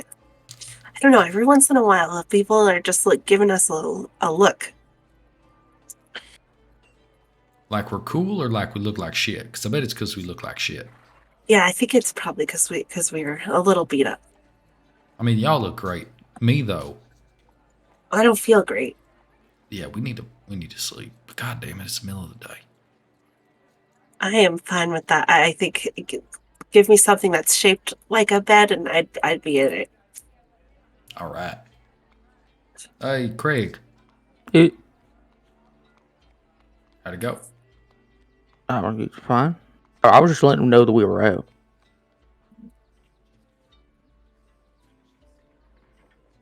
Okay. Heck, you out here getting dates? Okay, so that's the thing, is that Compton keeps calling it a date. I don't think it's a date. Like, I said the word date probably more than I should have when I was talking to him, and he seems fine with it, but I don't think he meant for it to be a date. Okay, hold on a second. But he seemed fine with it? He seemed fine with it. Did he say it wasn't a date? No. Craig's got himself a date. Yeah, I know about all You that. go, Craig. I'm kind of shot to shit. I need like a bath, and Well, hey, it's tomorrow. I could go pick my clothes up. I don't think right now, but later today probably. Yeah, and I need to get. Oh, let's go home. Let's go back to the inn. Let's see if we can't get us cleaned up and some sleep. I need some sleep. I feel I'm like also shit. like, I didn't mention this before, but I'm very out of money. We got party funds. We can figure that out. Well, I was gonna sell off that sword just to quit carrying it around because I don't need it and I'm gonna use it. And No, that's a good Scout, idea. you gonna use it?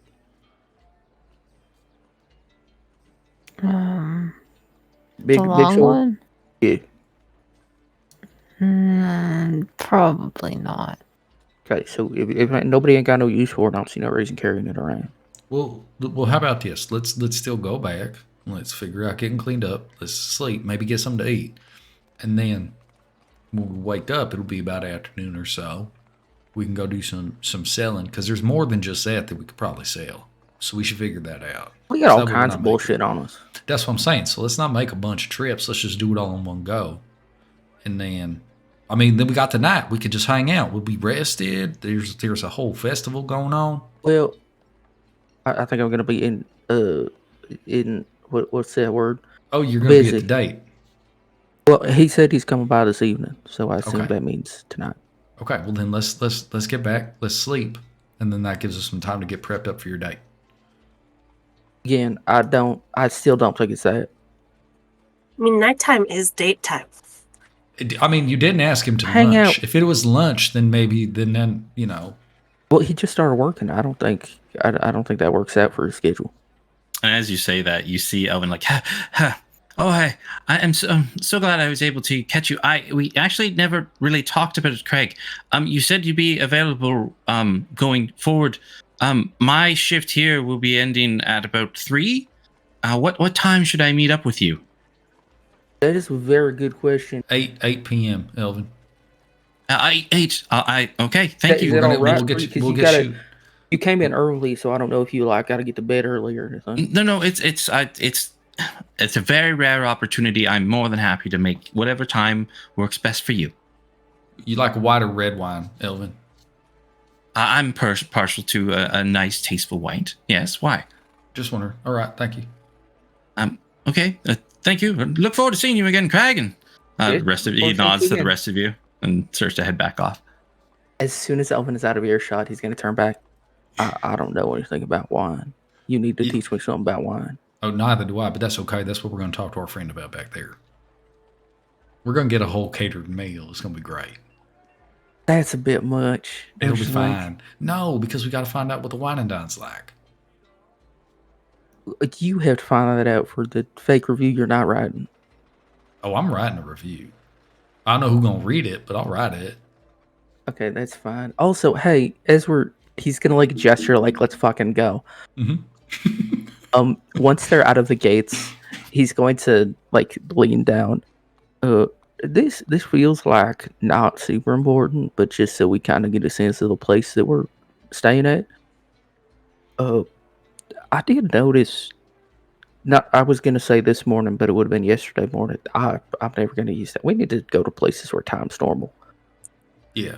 I did notice the bartender. Fuck, what's his name? Oh no. It hasn't even been a day and I forgot his name. What is his name, Compton? You're asking Compton? It don't matter. Our bartender, whatever his name is, the owner, the proprietor. Craig legitimately does not remember. He's been knocked around an awful lot over the course of the day. Just making sure. I remember. Craig doesn't. I did see him very shadily handing off a package to another fella. I don't know what that means, but I think that this place might not be entirely on the up and up. Which is fine. I don't care. Don't cause me no trouble. Yeah. You're talking about Lassim? Is that the one we talking about? I think so. It don't matter. It's the fella. The fella what runs the place. Yeah. Like I said, the specifics ain't important. No, here's the deal. That's fine. I mean, okay, look, does it bother you? No. Okay. I just figured like I don't know if he's like the stab you in your sleep sort is what I'm saying. We got to stab you in your sleep sort. I think we're okay. Look, the way I look at it is we've made good friends with people doing, weird things at ends. Think about Luna Dream and Miss Ophelia. They're fantastic, right? So maybe this individual going to be a new good friend too. Yeah, sure. That's a good way to think about it going forward. What? There was a weird hole across the street from our inn. A what? A weird hole? What do you mean? I saw a tunnel across the street, and it kind of smelled like blood. And We are drag walking and marks. talking. Yeah, I assumed you were. Fucking blood? Take all Like this old goddamn blood? tunnel. And there were small footprints. I don't know if it was like kids or if it was like small statured people. When you say footprints, you mean like boot prints or were there toes? Oh, they're boot prints for sure. I don't know. Normally, thinking back, the urchins that were showing us around town, Grim, Raina and I, did they have shoes? Some did. Like very, out of the 5 of them that were there, maybe 2 of them had shoes. Yeah, I don't know if the kids would be wearing shoes like that. If I've noticed anything about kids around here, then poor folk most likely ain't got no shoes stowed. So maybe we should check it out. I mean, it's good to know. It's across from the inn, though. It was across the inn, right, DM? Yeah, it was a little bit off, but very relatively close across the street. Yep, mostly. I could see it when I was sitting at the front.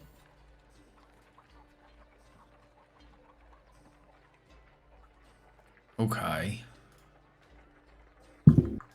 I mean, look, I definitely think it's something to look into. We still got to do Raina's necklace thing. I'm just thinking we had a real long experience. We got to prep for Craig's date night. Well, there's a bunch of stuff we need. We need to make some money. I got to do some research to figure out where this map's going to take us. I need to get an eye patch and some real fucking clothes because this is creating a problem for me. Somebody's got to pet Hoots. Yeah. And maybe can we just go back to the inn and start there?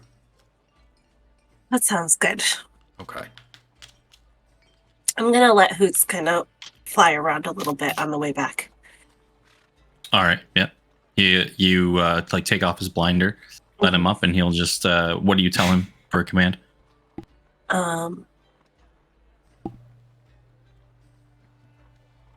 Just circle and come and keep us in sight. Okay. You kind of throw him off. He takes off. Just roll me an animal handling check.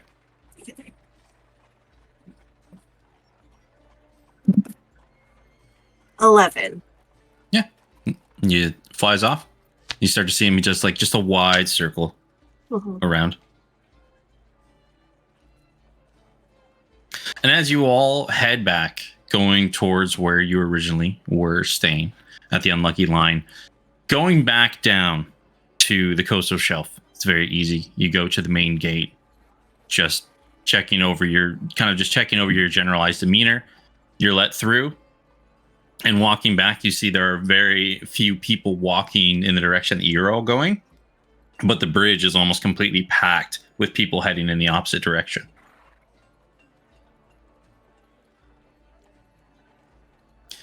Many of the people on the bridge who are like setting up their stalls are just starting to open up. It's very quiet. Many people seem to be starting their day. But other than that, about 45 minutes later, so let's say it's about 8 o'clock right now in the morning, you all would arrive back at the Unlucky Line.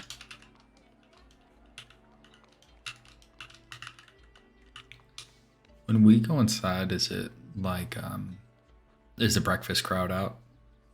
You see, when you initially were there for the breakfast crowd, this is very dialed down in comparison, where there are about 10 to 15 tables, maybe only 4 to 5 have patrons sitting at it currently. The wait staff is not at full force. When we walk wait staff is not at full force yet. When we walk in, can I clock the owner?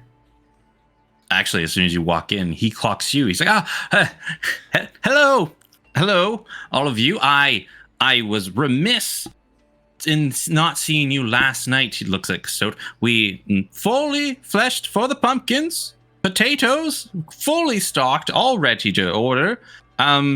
Your rooms have been thoroughly cleaned. Nothing was touched. Of course, we left all of your belongings neat and tidy. But your bedding was turned down. Rooms are all polished up. We wanted to make sure that everything was top notch upon your return.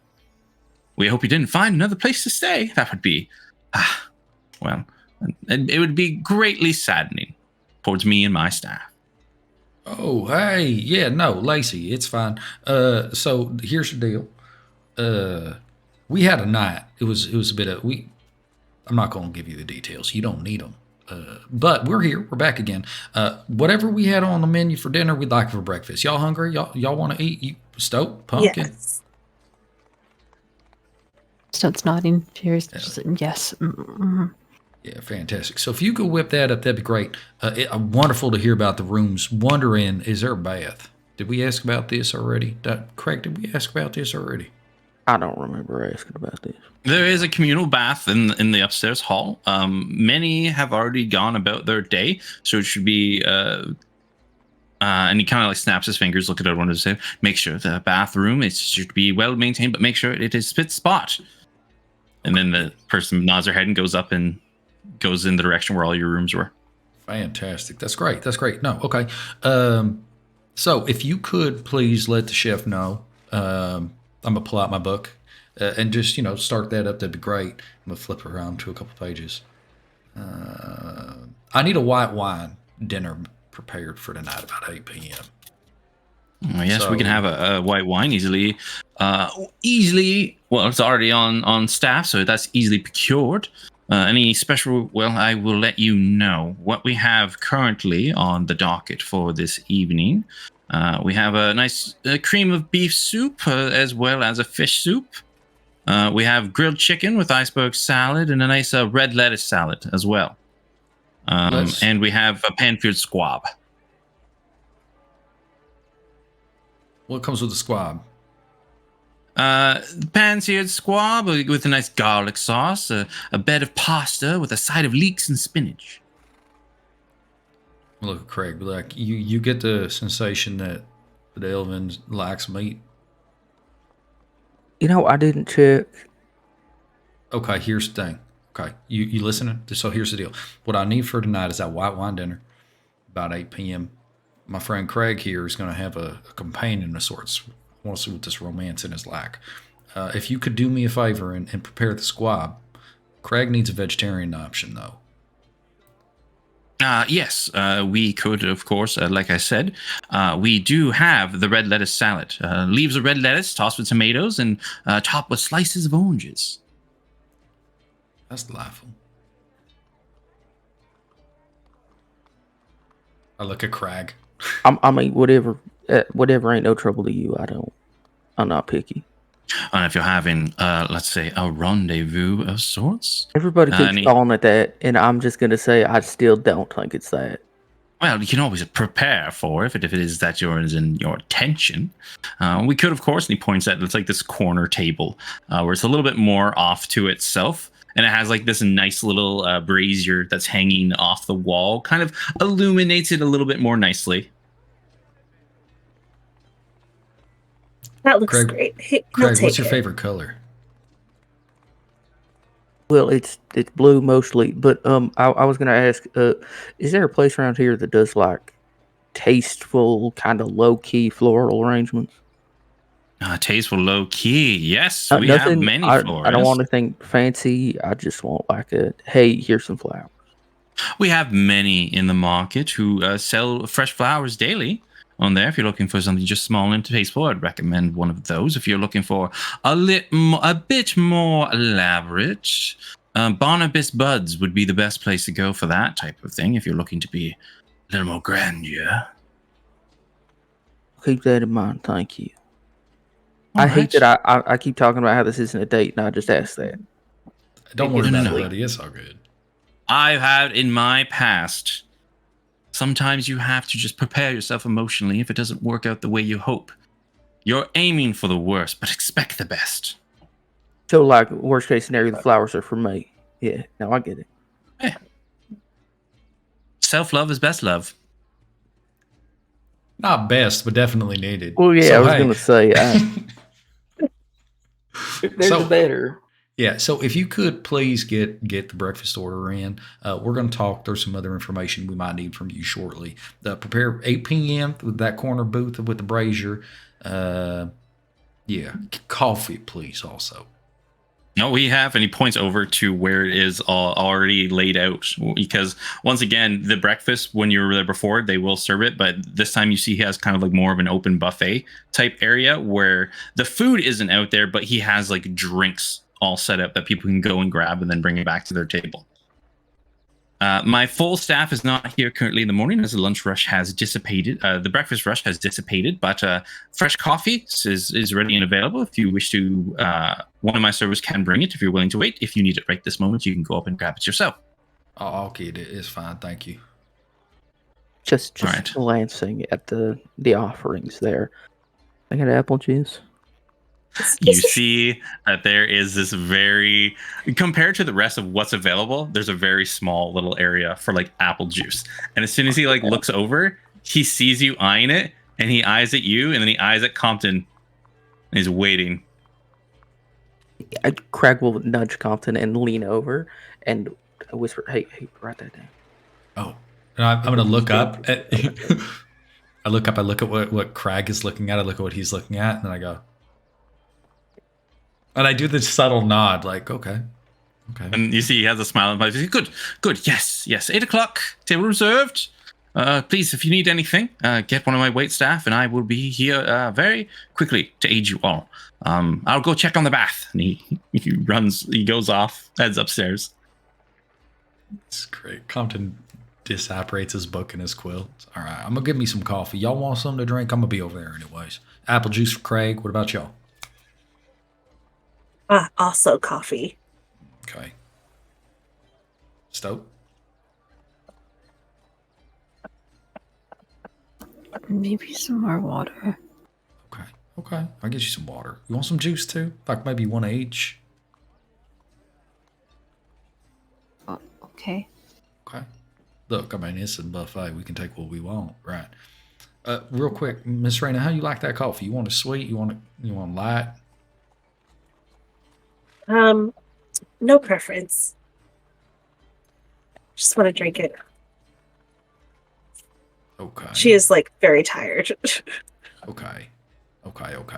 So Compton's gonna make his way over to the thing, and he's just gonna, if there's a tray that has other things on it, because he doesn't want to have to carry all these cups, he's just gonna take shit off the tray that's supposed to be easy used for other enough. things, and he starts You see, like, loading here- up beverages. Yeah, you see one of the waiters actually come up and put down a tray and take things off of it. And before they can even grab it to go and walk away, you kind of start loading your own things onto it. They look at you for like a moment, and then they pause, almost seeming to recall something, and they go, oh, and just walk away without saying a word. This is great. Okay, so Compton like walks back holding like a full ass serving tray with these beverages on it, and he's like, I got everybody a water. Right, because we do need to hydrate. I've been hearing about that. And then here's apple juice for Craig. Here's an apple juice for Stoat. Miss Raina, I'm not gonna lie, I couldn't make a decision. So here's a black coffee, and then here's one with some sugar in it, and here's one with just some cream, and here's one with sugar and cream. So you got 4 coffees. Don't worry about drinking them all. I'll drink all the ones that don't got the sugar in it. And then here's my coffee. Okay. Yeah. As you're setting everything down, you see this like lumbering individual, kind of like rough, has an apron on, a very well-worn shirt poking out of the sleeves. His apron is a little bit dirty, like has a little where maybe he will wiped his hands off. And he's carrying probably about 4 to 5 plates. All right. I was informed you kind of wanted everything from last night, so I don't know exactly what that meant, but what the boss asked, I gotta give here. So something about bread. Here's a bread bowl. I got some filled potato skins. I got a pumpkin pie, a pumpkin sliced up, a pumpkin whole, and some baby artichokes here. Yeah. This is what y'all ordered. Yeah, thank you. Yeah. Thank you. All right. Enjoy your meal. Kind of like Thank you. places it down, does a, and then and starts walking back. Compton makes this face. Just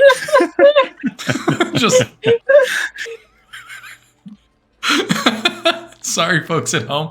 I make that face. And so like, yeah, and I'm gonna open my book up and just be like,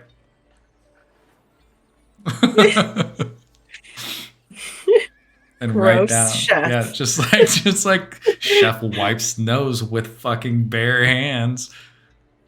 Still eats the food, by the way, because Compton truly doesn't care, but there's an appearance that we have to maintain. and when you see him though, like, even though his appearance and the way he's presented himself is not very nice, his food's really good. I'm for it. Because Yeah. Like the the potatoes. greasiest. Yeah, like the potato skins are kind of like scooped out, and then there's like some garlic, a little bit of meat and herbs mixed in. It's really good. Everything is top notch, but just the cook, you probably imagine the wait staff is mostly gone at this time, and he's just filling in for a quick moment. I gotta know, is there a roll to find out if these are better than Luna Drum potatoes? Or Ophelia potatoes? Roll me a culture check, which I guess we'll do as intelligence. But Yeah, I gotta it's tell you, it's saying that they're better than Ophelia potatoes is like admitting that anything is better than the way like your grandma cooked it. You know? That's fine though. But I mean, that's just. But the thing is, that's a Stoat check Yeah. because Stoat's the one who cares. Oh, Stoat's digging into that pumpkin. Oh, so Which one? You're fucking off You on got the lots of potatoes. pumpkins. Oh, she's going for the fresh stuff. Crunching it. Yeah. Gnawing on it. You got some like pumpkin sliced. You got some like little roasted pumpkin seeds.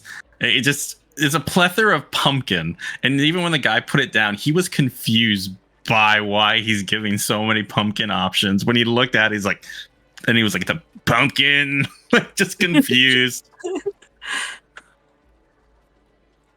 It's all really good. I didn't know you could have pumpkin in so many different ways. This is awesome. The really nice thing for you, Sto, especially like the pumpkin seeds, because they're roasted in season, like you could just scoop them off the plate and put them in your pockets for easy snackage going forward. Hell yeah. Still puts them in her scarf, hoping that Banksy might come back. Did we see you put fucking pumpkin seeds in your scarf? Yeah. Maybe. Are you doing it stealthily, like you were doing last night? She eats one and then she sort of puts it in her scarf as if to save it for later. If you're trying to do it stealthily, roll me a stealth check Okay. against passive perceptions. Yeah, but the staff is quiet at this point. Everybody's just kind of going in, checking on everybody. Sooner or later, you see Lissim come down, looks at you all, and kind of does the like double thumbs up towards you all, and then the nice and good pointing upwards. So you can assume that the bathroom is probably nice and clean for you all. But other than that, people are just going around. Just some people are just talking to themselves. People are coming in and out. Some people are heading out for the day. In general, it's just you're keeping to yourselves. No one seems to notice Stout kind of squirreling away food. Okay. Compton wouldn't have noticed primarily because he's trying to pay attention to what fucking coffee Raina actually likes and drinks.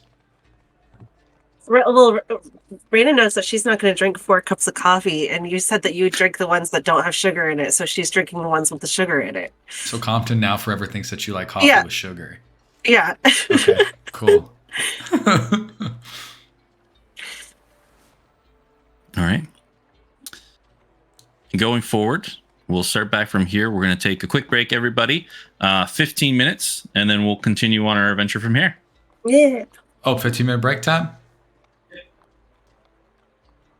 Cool. Starting it now. Bye, everybody.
Welcome to Wilfrem, Whispers of the Past.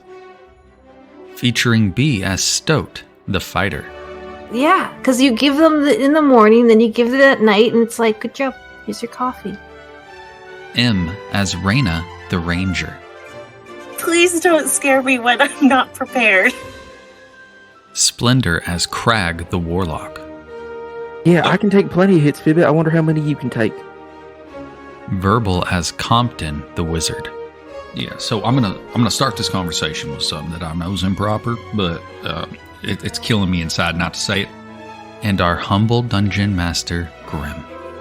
Oh, no, not from me. But see that creature over there? And then you see like this big, large, limbering wolf. He's like, that guy would try and eat you. Go away, friend! And the wolf takes off into the woods. So please, sit back, relax, and enjoy the show.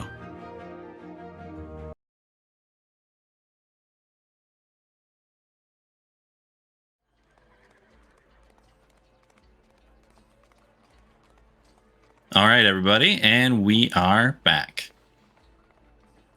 So, you all find yourselves within the unlucky line. Breakfast has been served. The food was good. Over the time, waiters have checked on you, making sure everything was well taken care of, and you all feel full because the food that was laid out to you was in a plethora, more than enough that you would ever need. Kind of the aches and pains of the day have started to take over, as even though you've only been awake for probably 3 hours, 4 hours max, it was quite a time.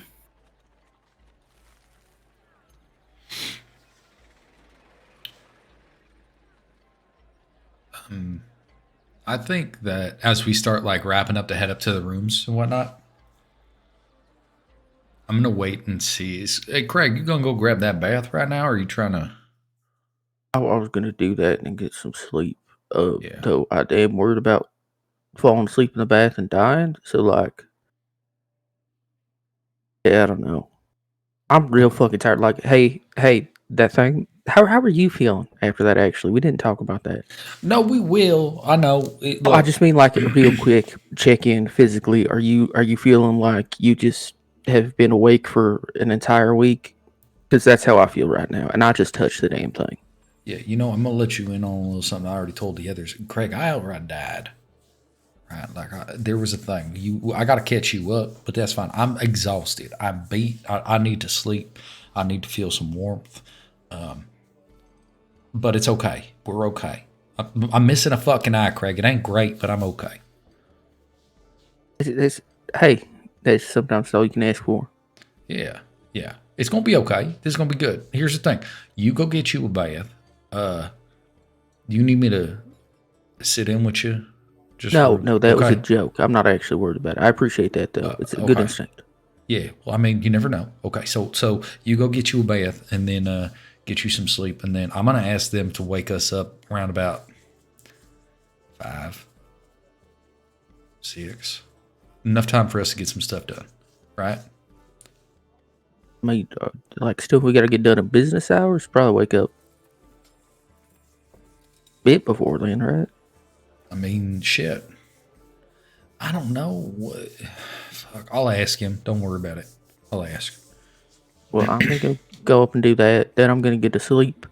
Mm-hmm. It does remind me. Hey, just like sometime eventually. It's not important. It ain't important at all. Just remind me. I need to talk to you about the thing. Okay. It's not important. It's not. It's just like a hey, yeah, what do you think, sort of thing. And he's gonna get up and leave. The fuck? Okay. Miss Reyna, can you do me a favor? I ain't gonna remember to ask him. Can you remind me to ask him to? Can you remind me to remind him to talk to me about a thing? Yeah, I can. I can try. Just in case I forget. Okay. I'm gonna go talk to Lacey. Y'all head up to bed, I guess. I'll be up in a minute. All right. Or do what you want. I'm not trying to tell you what to do. Y'all grown, so yeah.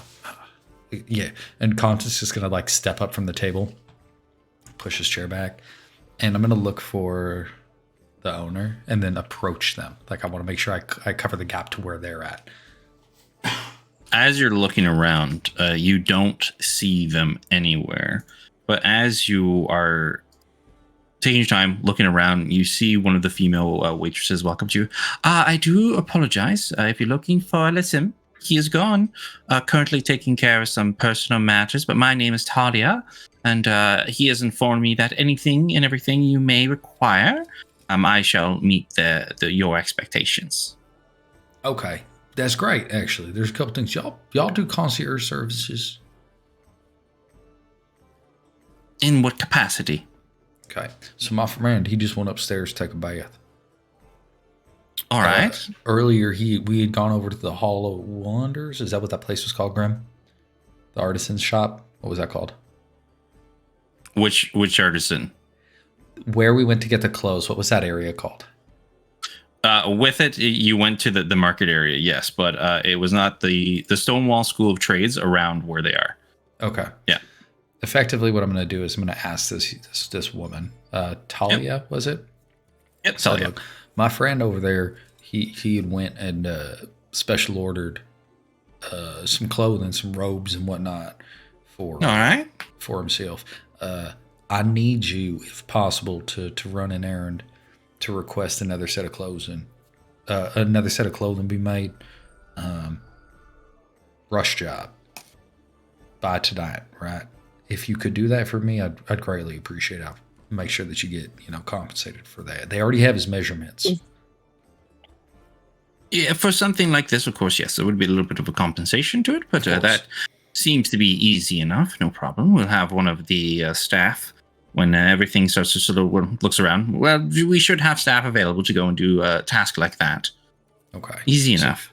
So I would give her the directions to the apprentice that we had gone to originally and say, go there, describe him because they're going to remember what he fucking looks like. Ask for, effectively, semi-formal wear. Like a night out. All right. Okay. And then, if possible, I don't know if they do this kind of thing, but if they can deliver it here by about 6 p.m., that'd be nice. If not, we can pick it up if we got it. It depends on what they have available. I know most of them, if it's going to be a customer job, I'd be surprised if it'd be ready at that time. But I'll send the information, and if there is an issue, we will inform you.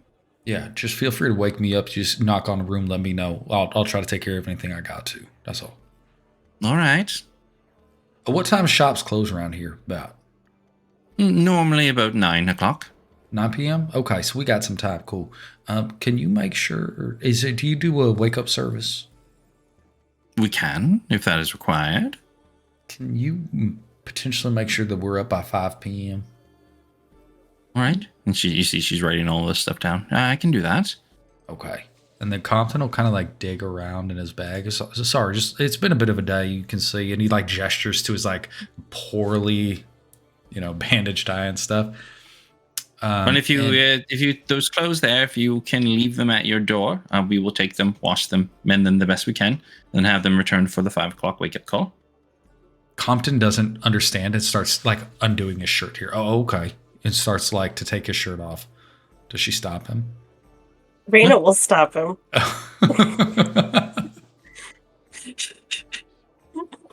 Stop him. She was like, you start like covering him up, Raina? No, I'll just grab his hand and be like, no, she meant like leave it up when you get undressed for the night. Just leave him outside of the door.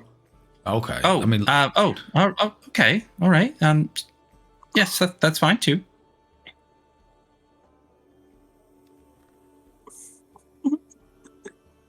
And Raina, you have a pretty good passive perception. When you stopped him, she was like, a little suck on her teeth for a moment. Grimm's world is full of horny bastards. I love it. Okay, this is fine. So Compton goes, okay. And so he goes back to his bag, and I'm going to fish out. Fuck. Would I remember how much Crag was charged for that special order? Yeah, about 10 gold pieces. I'm going to fish out. I'm almost broke.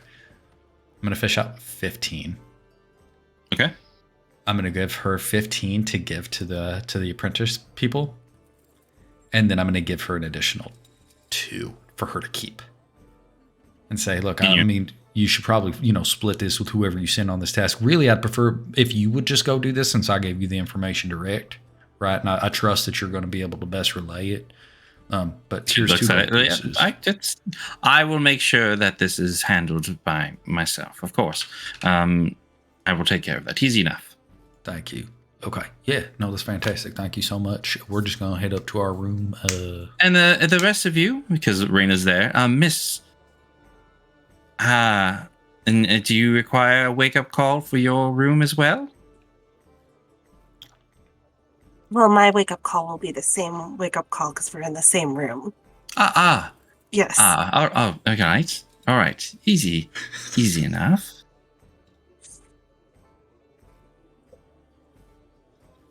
Thank you, though. No problem. We'll make sure that wake-up call is ready for both of you. Craig, Stoat, are you two doing anything? I think Craig already left to take a bath. I was gonna say Craig is going upstairs. Is the door to your guys' room locked? Do you try it? He absolutely tries it. It is locked. God damn it. What do you do? Were you going to hide in the fucking shadows, you creep? He is going to take off his... He's going to take off his jacket because he knows that they're coming up behind him pretty quickly. Okay. So he's going to take off his jacket. He's going to wrap the book in his jacket and set it right in front of their door. Oh, okay. I was trying to get rid of it because I just realized Craig has had this thing tucked under his arm the entire time, like all through breakfast. That's funny. Like he's just been hiding it. That's right. Funny. Roll me a D100. Why though? I guess is my question. Why though? Well, you're just leaving the book there, right? Wrapped in a jacket. That's wrong. High or low? It's solid. Well, It's always high. The answer is always high. Yeah. Always high. The number I rolled is solid. I would even go so far as to say that it's nice. Oh, okay. Nice. This is 69. Good job. Nice. Nice. So you can't punish me on a 69. No, you rolled high. You're good. You chose high and you rolled high. It always high. Yeah. So with that sorted, that book, that incredibly important book, as secure as possible, he's gonna go take a bath. No problem. You see when you go into the bathroom, there is like this little, almost like a wood stove in the corner that is currently lit, and you see that, like, there's a bucket with a water basin in there. So you're just gonna have to, if you want a warm bath, you just scoop up the water, put it on the stove for a while, and then you would pour it in the bathtub. And then that's how you get a nice hot bath. Excellent. Easy enough to clean up. So, are you doing anything? No, Stoat's just tired after eating all the food and probably just wants to go to bed. Okay. So all three, you just head upstairs? Yeah. Yeah. Yeah, as you head up the stairs, you don't see Craig anywhere in sight, but you see that one of like the housekeepers who are going from room to room, they get to your door and you see Craig's jacket just kind of balled up in front, and you see that one of the workers are walking towards your door, and notice the jacket as well. Raina will go and, like, recognizing that it's Craig's jacket, right? We'll go and be like, "Oh, thank you. That's ours. Thank you," and pick it up. Oh, you don't need it cleaned? No, we're good. Thank you. Oh, okay. Actually, most people leave their things outside their door when they need them cleaned. Well, no, we do need some stuff cleaned. Can you give us a quick minute? We're going to step inside and then I'm going to have some clothes for you. Or do you want to just do a round and come back? I'll be back in about 15 minutes or so. Okay. That'd be great. Do you think that Craig wants his jacket cleaned? I mean, whether he wants it cleaned or not, we're going to clean it. Look at it. Yeah. Okay, yeah. And Raina will take the book out and leave the jacket there. All right. Easy enough. And then I think when we get in our room, the way I remember this is there's only one bed in this room, right? That's all you guys requested. Yeah. Okay, perfect. That's great. Compton, as soon as we get in, he's gonna like chuck his bag into the corner. Just like fucking, and then he's gonna start taking off all of these like clothes that are just destroyed. And they're just all fucked. He's like, okay, don't need this shirt. These pants suck. The socks, he smells them. They're like, that's not good. You know? I'm trying to think of like, because I know that my adventure, like my kit came with like travel clothes and then like formal clothes or whatever. I'm going to assume I have a change of fucking underwear because I need my underwear cleaned. So I'm gonna change. I'm gonna like, Compton's gonna quickly go to the corner and just like boop boop and just switch real quick. So he has some clean underwear on, and he's just gonna ball up what I assume is like the cartoon version of like the waves and the flies and the whatnot, and he's just gonna, all right, okay. I like to imagine like Compton has his mage hand ready, holding the other pair of underwear like right at his feet, so that when he takes it down, he has another pair ready to go right away. It's modesty at this moment. Yeah. And then once he's done and like in his underwear, because I'm not gonna put like other clothes, I'm just gonna sleep like this. I'm gonna stand there and be like, y'all need me, I'll step out so y'all can change if you, or you know. Yeah, or turn around or whatever. Every now and then I get a little bit lonely when I see that. And he just turns. And he turns around. Does everybody actually change into a different set of clothes? Yeah. Except for Stoat. What are you doing, Stoat? Stoat's confused. She just sleeps in her clothes. All right, no problem. It's filth. Just absolute filth. Absolute filth. Has to be the middle of Crumbs. the cuddle puddle, but absolute fucking filth. So the thing is, as for sure, Raina and Compton, as you guys are getting changed completely, once you like taking off your shirts, that gem that is embedded in your hands, your sleeves were pulled up a little bit, kind of, it's a little bit less noticeable, but when you have that moment of just, you know, bearing it to the world, it just becomes so prevalent. Maybe you rubbed your hand over it while like taking off your shirt, but you all remember you do all have those very small gems embedded in your hands. Raina, you have now like this swirling, almost translucent gem. In Compton, you have a green gem.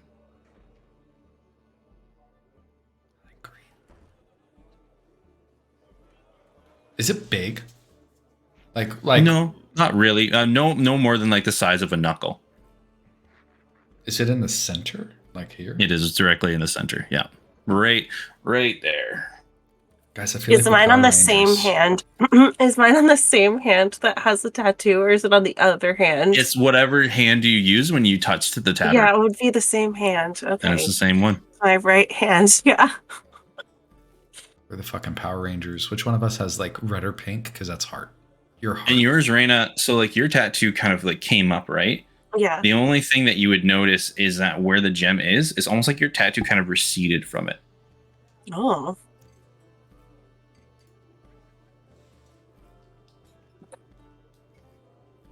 I think Irina would be throwing on just like a fresh tunic for Right. sleeping.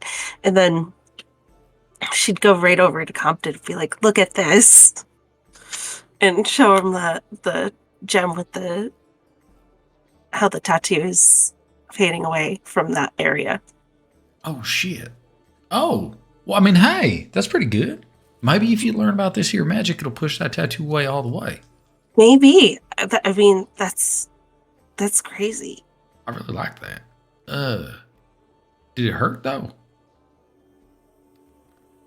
No. Okay. Does it still am I still feeling it like if I concentrate, can I still feel it tingling there, or do you think that my hand is not tingly anymore, Grim? And do you focus on the gem itself? Yeah.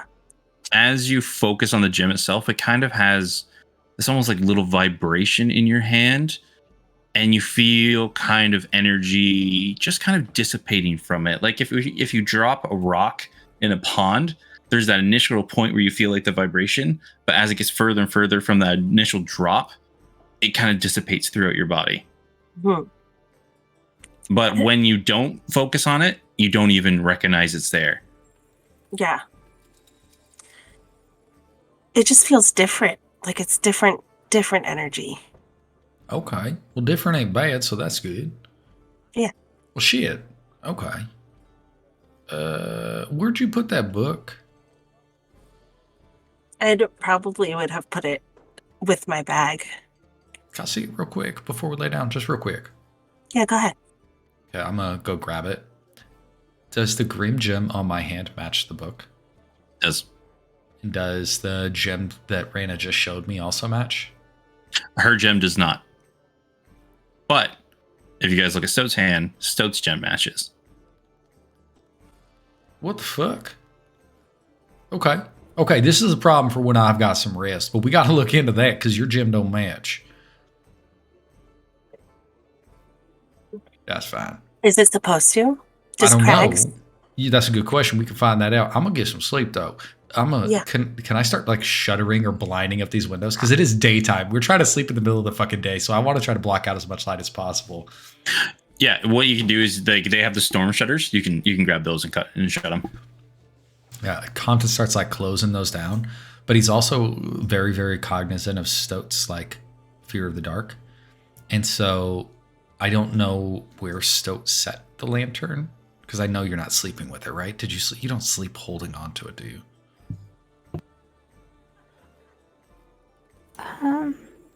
It's probably within hand's reach, So it's like on a bed like a side table. like at the head of her bed or something. Yeah. Okay. I'm going to put like a soft, like ambient glow to it so that there is definitely light, but nothing that's super aggressive like sunlight. Like a warmer temperature light, not like a cold. So that it's not total blackness in here for her.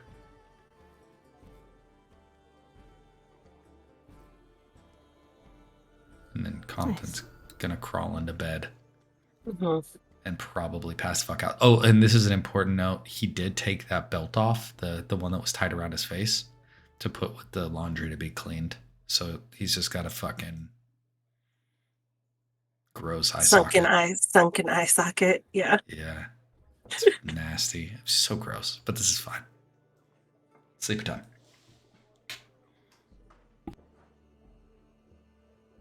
All right.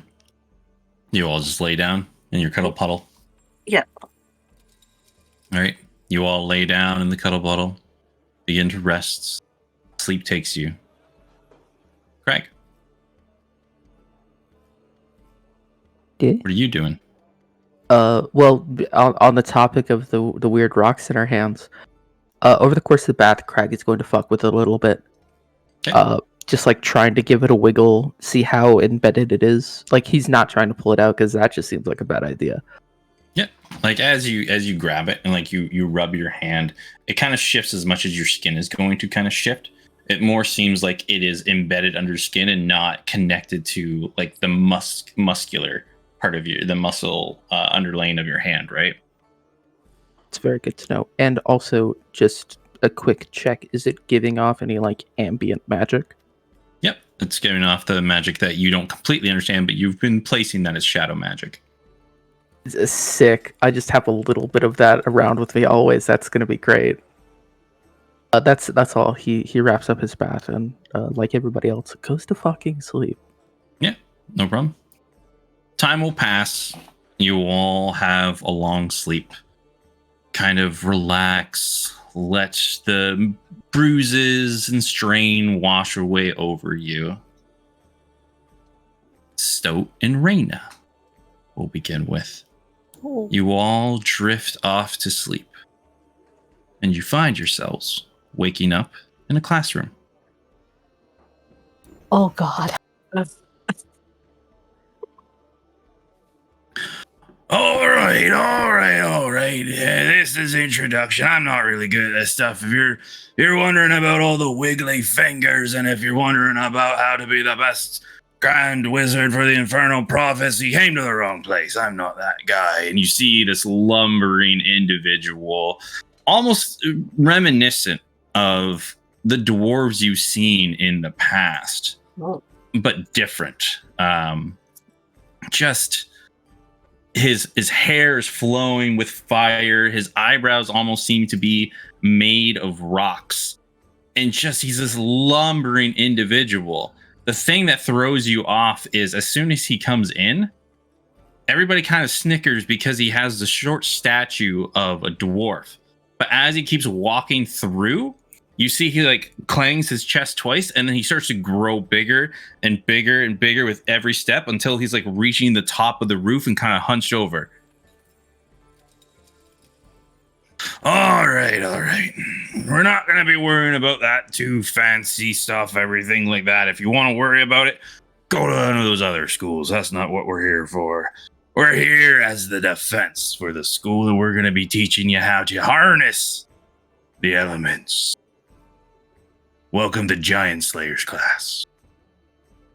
All those there, you all had your aptitudes tested. You all found what you're more inclined with. Many people don't know this, but the giants once themselves, very different than we once remember them. But we have the dwindled down versions of they all are now. Each one of you have an aspect. What are the colors of the gems? You see the hazy students are kind of like all looking around. You see like them raising up their hands, but you can't tell what's all going on. And he stops and turns and looks at both of you who are standing beside each other in class.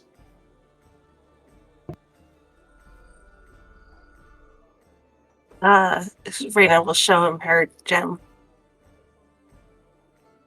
All right, so you got the Heralds of the Storm Giants. All right, that's good. The wind, lightning properties and stuff like that. So you must be quick on your feet, kind of going with the flow, light as a feather type thing, right? Yeah, that sounds like me. All right. What about you, little one? So it rubs the gem with a thumb to kind of give it a shine and holds it up for them. Looks at it and like there's a big sneer along his face, just like ha ha, yeah, that's where it's at. And you see the fire in his beard starts to erupt even more. It's like right there, kind of the fire giants. You're a little bit of a volatile one, aren't you? Stoat smiles awkwardly, not sure what volatile means. All right. This is just the introductory course, the best we can. With the gems that you all have, you're going to harness over time the aspects of the ones that you embody the most. This one here, and he's going around. Over the time, you can tell he's like trying to teach other people, and then sooner or later, he makes his way to all of you. Stops at Raina. What about you? What are you looking to do? Where you find you're lacking at the moment?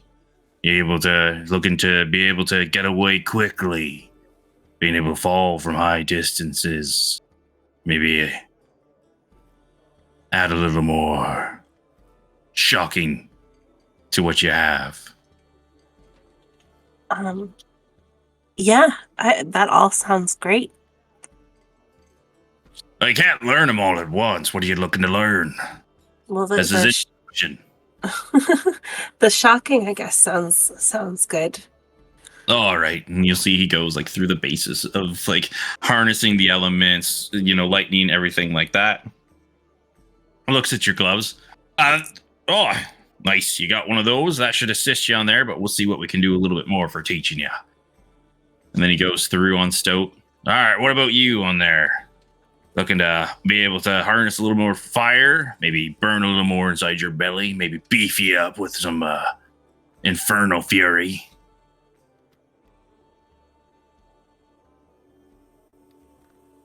I like being warm. All right. Oh, you're looking to be able to control the elements?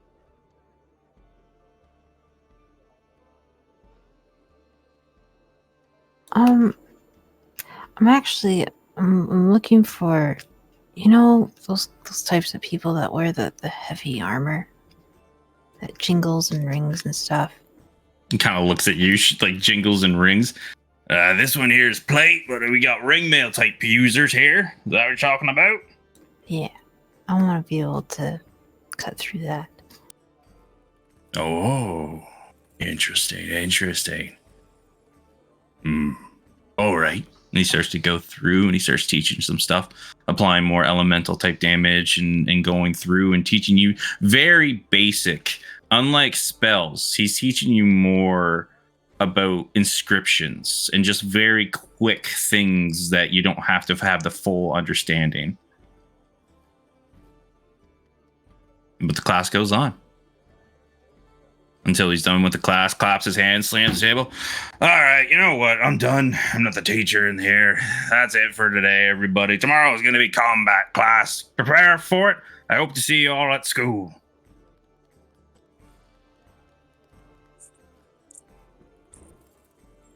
All right. Thank you.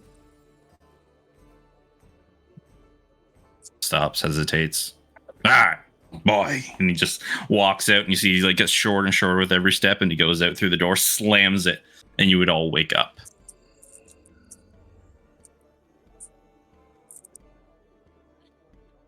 And Are we rested though? Yep, you're rested. Okay. You would actually hear like the do on the door. Okay. Yes, hello, this is your wake up call, as requested.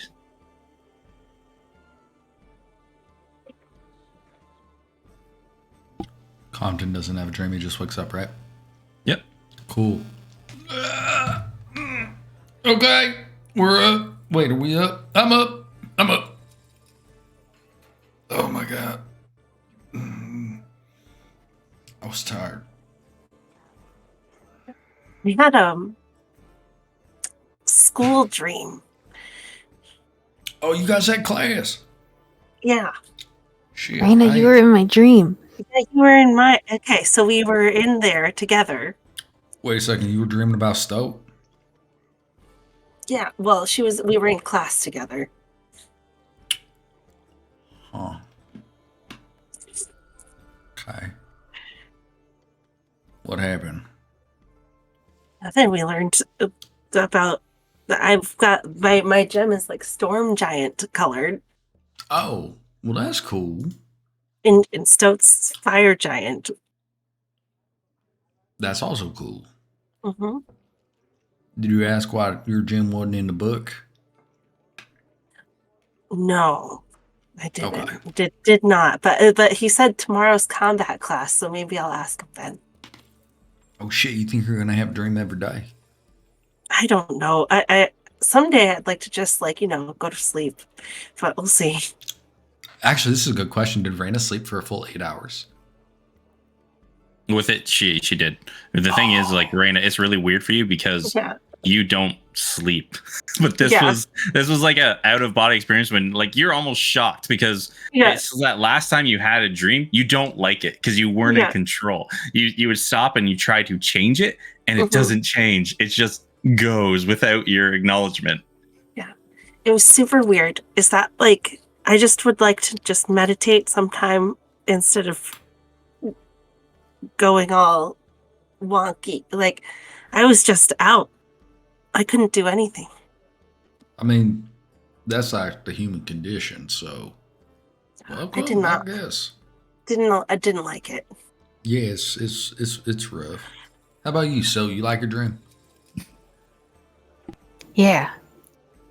He had like big hair that was like reddish, and he was fiery. Okay. And he had like a big beard. Okay.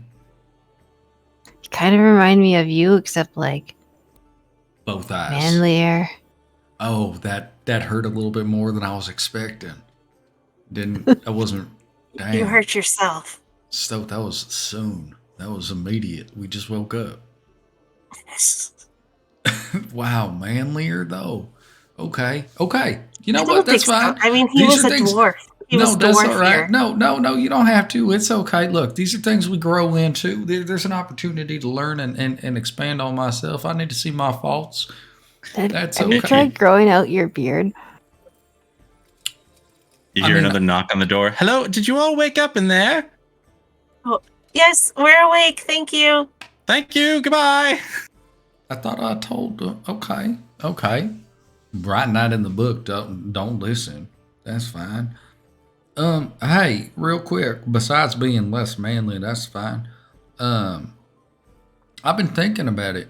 You know, I could learn magic to like put magic into your items, right?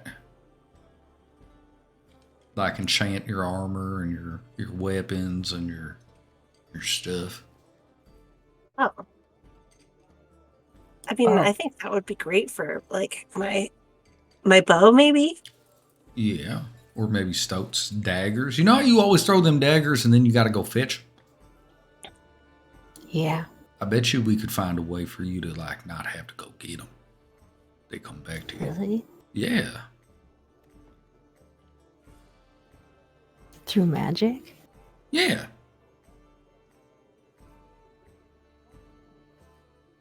Look, we'll figure this out. We got plenty of time. We need to go. I'm going to check. I'm going to stand up, just stretch, walk over to the door. Are our clothes out there clean?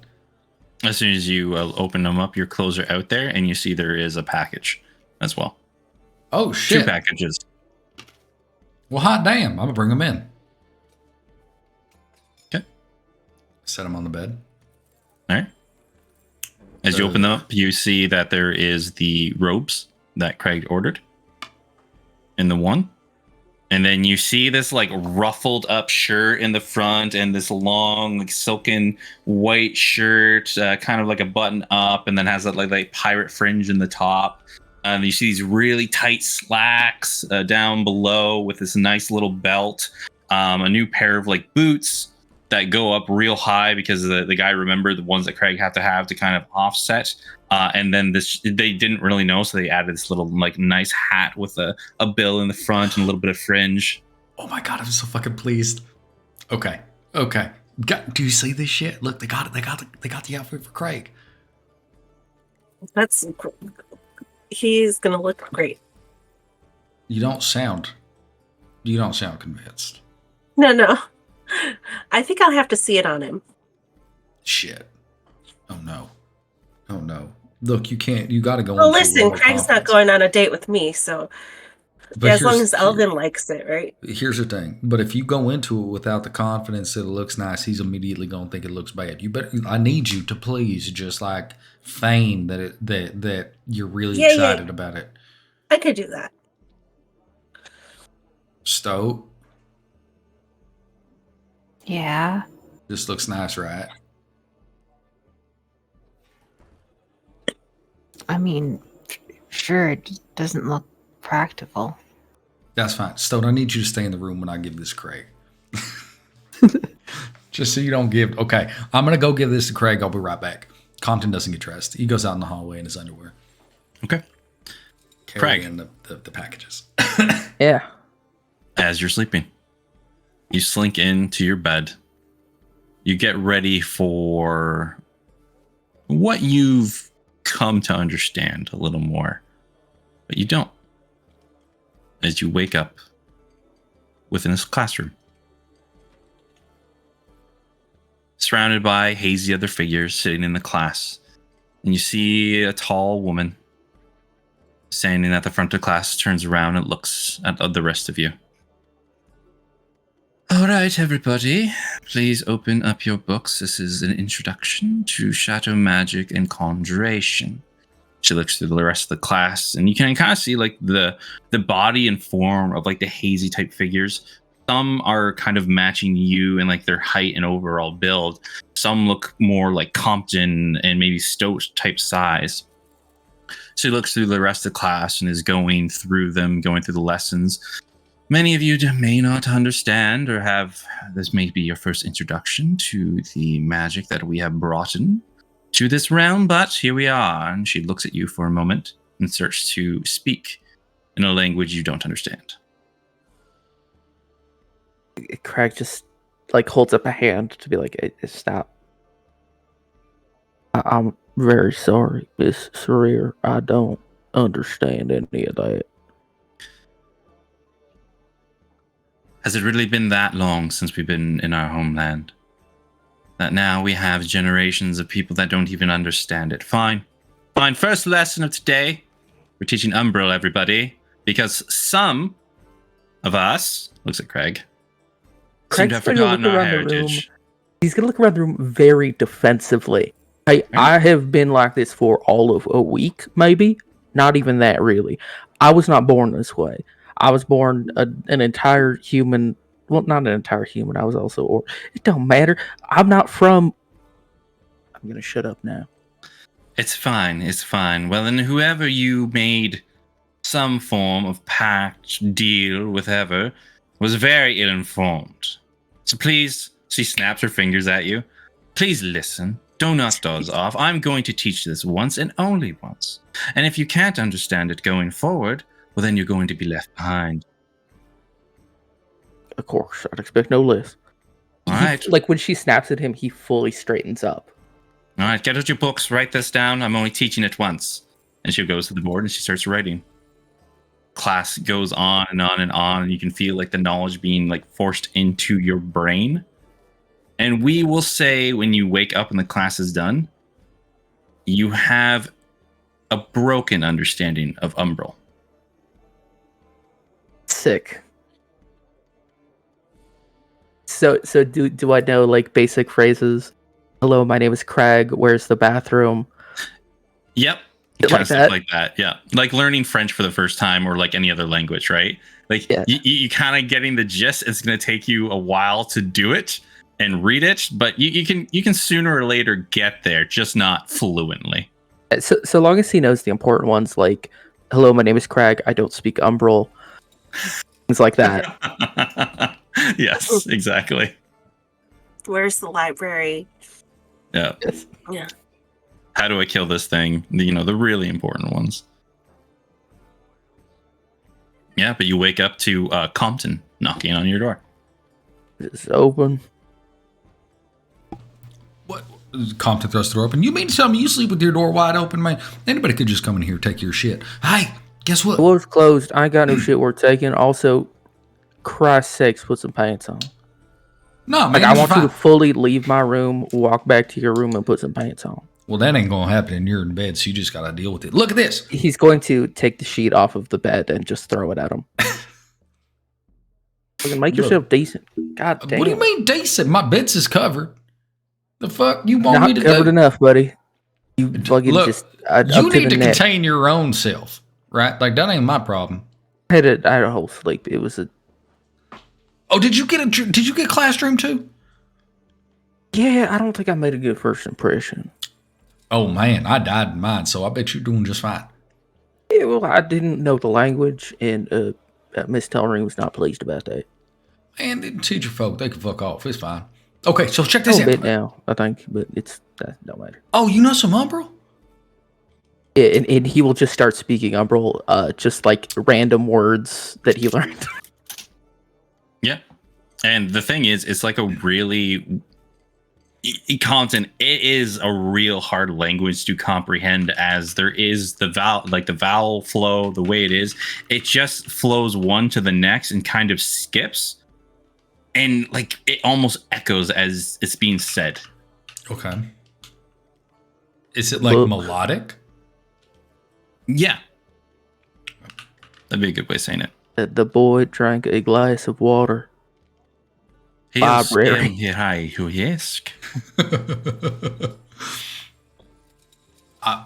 picked up a bit of it. I do still think she's mad at me because whatever, don't matter. Hello, good morning. It ain't morning. Hi. Yeah, no, good evening. So here's a couple things. First and foremost, here's your robes. Second, I commissioned you some semi-formal night out wear for the night. Here it is. This is for the night, so you got something to wear. It's to your specifications, to the measurements we had took earlier, so you're good to go. It is about 6 p.m. Shops are open until 9. So we got time. So, question: are you purposely telling him the wrong time? What time did I ask you? Woke up? 5. Oh, okay, it's 5 p.m. I fucked up. That's a Rob thing. It's 5 p.m. Just making sure. It's 5 p.m. Shops are open till 9. So, like, I know that you got your day to date, but day to date, that's great. Day to date, that's great.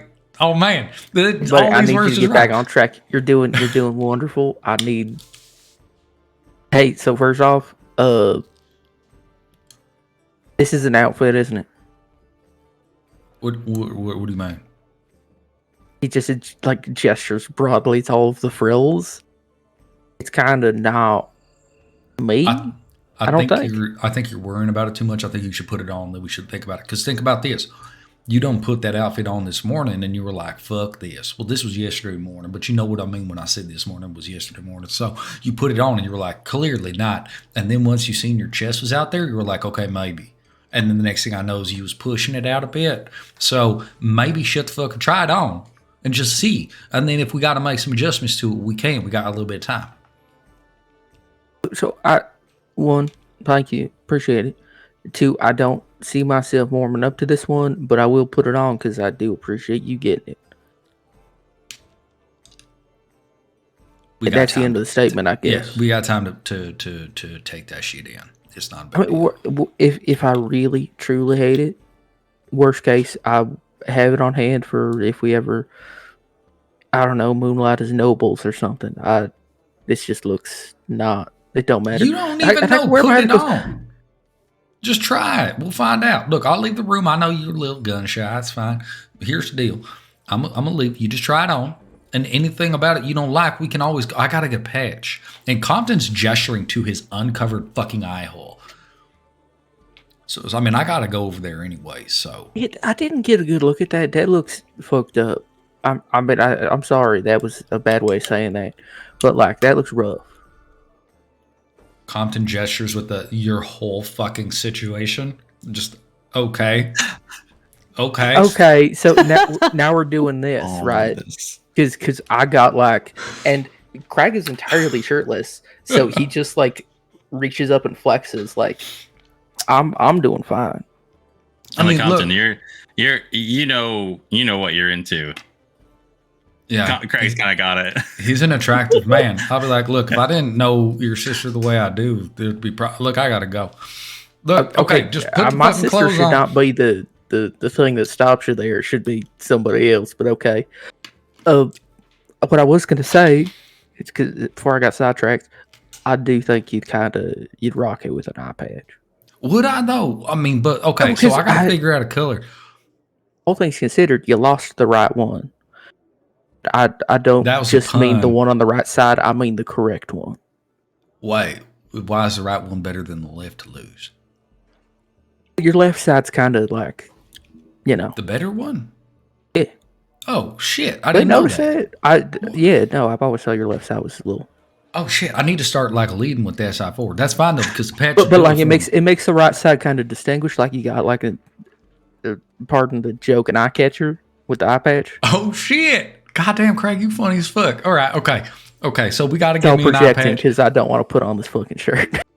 Okay, I'm gonna leave. You're gonna get dressed. I'm gonna go put on some pants at minimum, and then we got to hit the town. We got to find out what we're selling though. So if we're going out on town, I'm not putting all this on right now. I'm just gonna put on my old shirt. No, I need you to try it on. The first time you put it on, just try it on. And he's just gonna pull the shirt on. Yeah. There you go. As you guys are doing this, Rain and Stoat, what are you two doing back in the other room? I think getting the rest of the way dressed for the day, but Raina's going to leave her belt off so that she could tie it around Compton's head again. Because it got washed, right? Yeah, whatever you guys put out was folded up and ready for you when you came back out, for sure.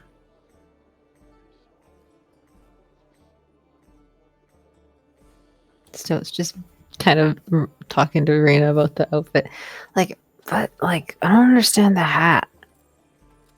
No, I don't really understand the hat. So I just I have to see it on him to see if he can. I'd love to see him pull it off. Yeah, but I like when. Okay. You like when what? I kind of like the way he's been dressing lately. You mean yesterday when he was wearing that jacket as a shirt?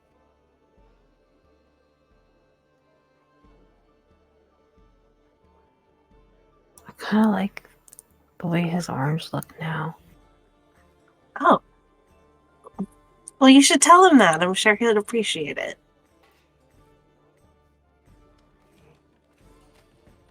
Don't think so, Matt. All right. Raina, with your passive perception, Stoat smells real bad. You woke up, and even before when the knock happened, for a second you thought like something kind of like died in here. And then you're like, oh no, oh that was Stoat. Hey, Stoat. Yeah. Do you think maybe you want to come to like have a spa date with me? Are we today? gonna do the mud stuff again? Maybe.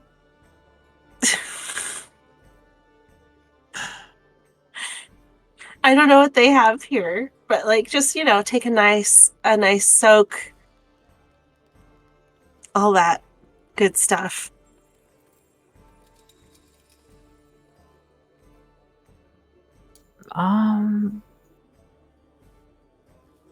I think I'm good. I always hate having like a bath and you get out and it's really cold after.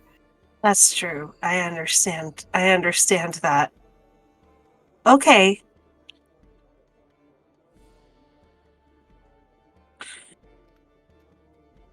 All right, and with that awkward moment, we'll go back to Craig. Craig, did you do the buttons, or did you just leave it buttoned up and like pull it over? He does the buttons. Oh, okay, yeah. You do it up, and you kind of look like a sexy pirate. Yeah, I guess I'm not putting on my fucking head. The best way is anybody. You remember the episode of Seinfeld when he gets that shirt? God damn it! Yeah, and that's exactly What the I shirt thought. that Craig has on right now, with that like frill and like the poofed out sleeves at the end. Okay. How- Look, we can. I have an idea. Okay, because you're right. It's a little silly, but if you unbutton the top, the couple of the top ones, open that up, V that out a bit. Let me see. Right? Yeah. Okay, hold on a second. Compton comes up and he looks at the seams on the shoulders where the sleeves meet the shoulders. Okay. Right. Yeah. He's like, you got a knife real quick, something small. No. Okay, don't worry about it. Hold on a second. Can I use mending to like separate the thread there? No, it only puts back together. Unmend? Yeah, you can't. You could try and create a spell called Unmend. You're thinking about it, you're like, oh, this would be great if I could do that right now. Shit. You write this down. Learn Unmend. Learn Unmend. Okay. No, this is fine. But This what is are you fine. trying to do? I'm gonna take the sleeves off. Sleeves is stupid. So I think if it's this is sleeves don't just rip them though. We gotta fucking don't just. Okay, I won't. Because I'm see, I just knew saying that's I what could. she was. Okay, no, hold on. Compton just runs. He leaves Craig's door open and just fucking runs over to their room, throws the door open. Since we're on a Seinfeld kick, fucking Kramer style, just wham, slides in. Hey, hold on. What's I need a knife. happening? I just need a knife, a sharp Okay. Raina will I- hand him a dagger. one. Okay. Run back over to Craig. While Compton is gone, do you rip off the sleeves? No, he does think about it. Okay, no problem. Look, I think when Compton comes back, he comes back to Craig pulling on the left sleeve, but not hard enough to rip it off. Doing like the test, like how easily could I rip this? Yes. So as Compton's coming back, he's so excited about this whole thing.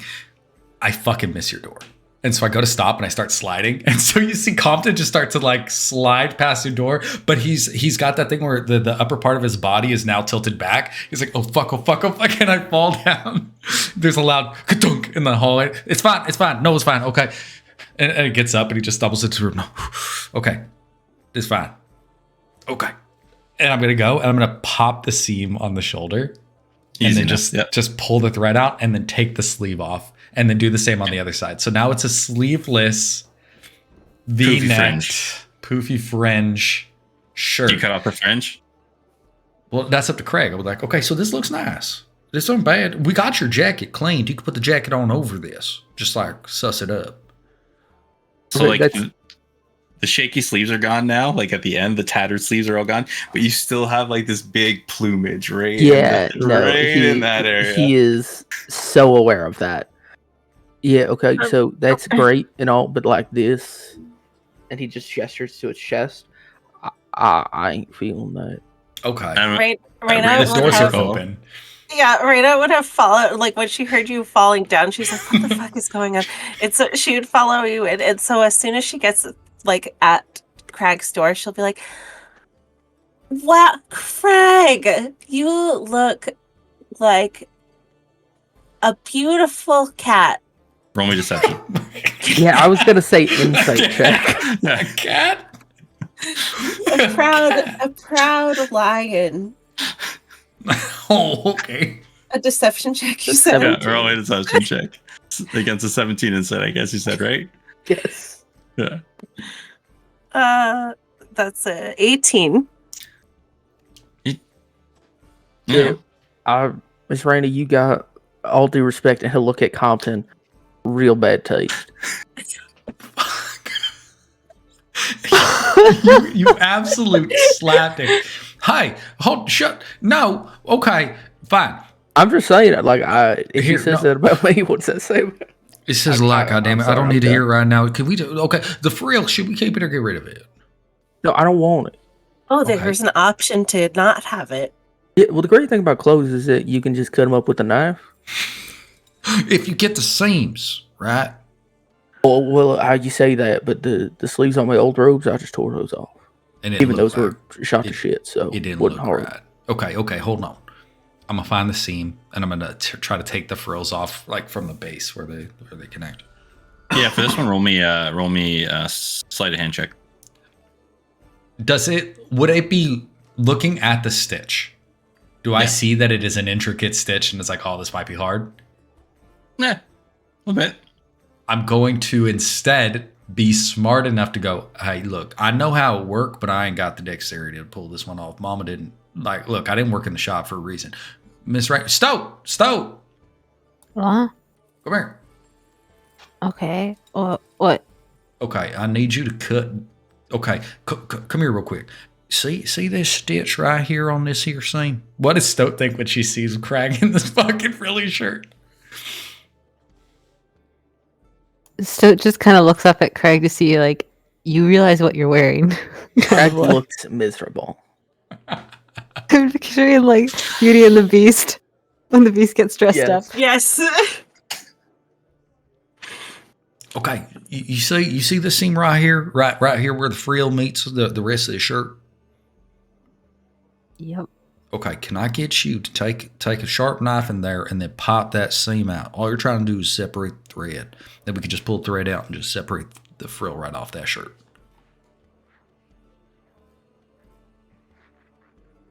But Craig looks cooler in his robes. Yeah, see, I agree, but I appreciate that this was gotten for me, so I want to try and make it work. I'm not wearing the hat. I already told him that. This is a I assume bonding you've seen it. experiment. I'm a look. That's fine. We'll return the hat. I need to get me a hat anyways. I need to get me one that big. That's a different situation. Okay, let's fix this one out. Stoat checks some of the daggers that she has on her and ends up going with Deanne's and Okay. does a try at the seam. Question for Stowe: does she even really care? Like, does she try to do a good job, or does she just get rid of the frill the easiest way she knows how? I think because Compton's trying to guide her and show her what to do, and Okay. like she likes the precision of it. Yeah, I think she would try. Yeah, roll me a sleight of hand check.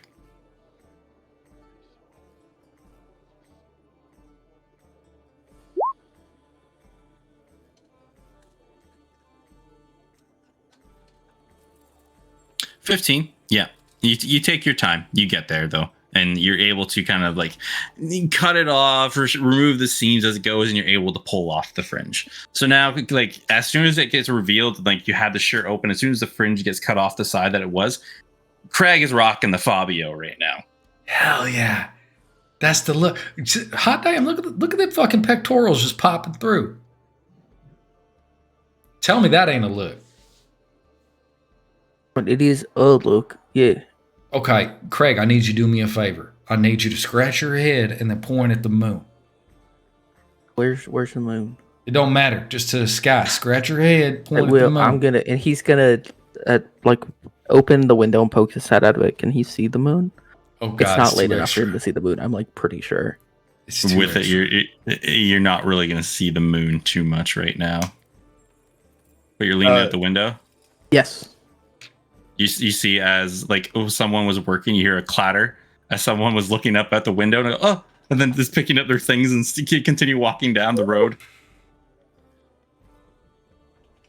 Okay, that could have been, and he's saying this as he's like leaning back into the room. That could have been for any reason. I've been told I look frightening. Okay, sure. Do this. Yeah, no, you could have just told me to do that. I know, but he will do that.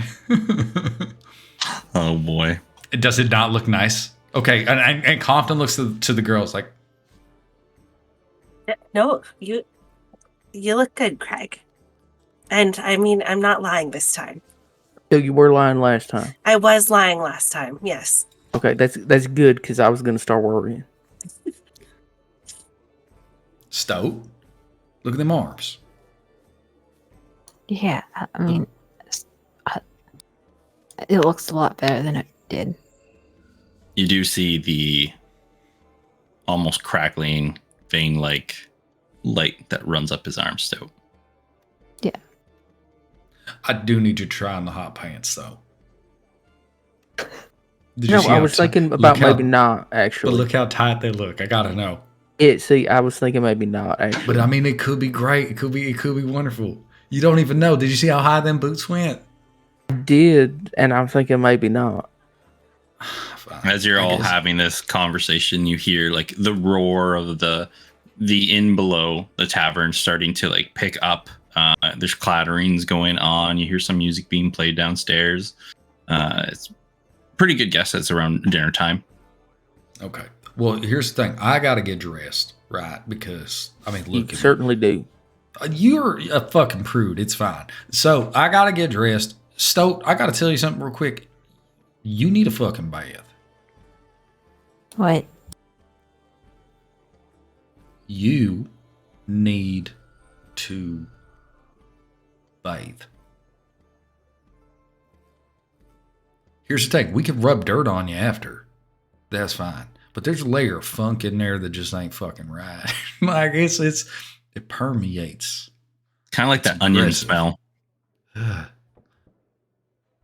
Stoat sniffs themselves, remembering what Arrow had said. Like you're good. You're good, Stoat. Taco meat. I don't know what you're talking about. Okay. Well, let's just like this isn't a shame thing, right? Because everybody gets funk, and sometimes you don't smell your own, But I think you should have a bath at some point. Probably wash your clothes too. Maybe buy some new. Who's to fucking say? How many cloaks you got on right now, Stoat? Stoat starts flicking through the layers. I got 3. Okay. When was the last time you washed any of them? I mean, it rained the other day when we got into... So the outside one got wet, and then the middle one got mildewy. You didn't let none of them air out to dry, huh? I like that cold. You'd get warm faster, but that's besides the point. Okay, I'm still going to put my hand up that says you should probably get at least some washed clothes and some washed you, but that's just my opinion. That's all. Really, you got to do what's right for you, but yeah. I'm going to go get dressed, and I leave. Stoat, I'm sure between the 3 of us, we could figure out something to keep you warm while you dry off. Yeah.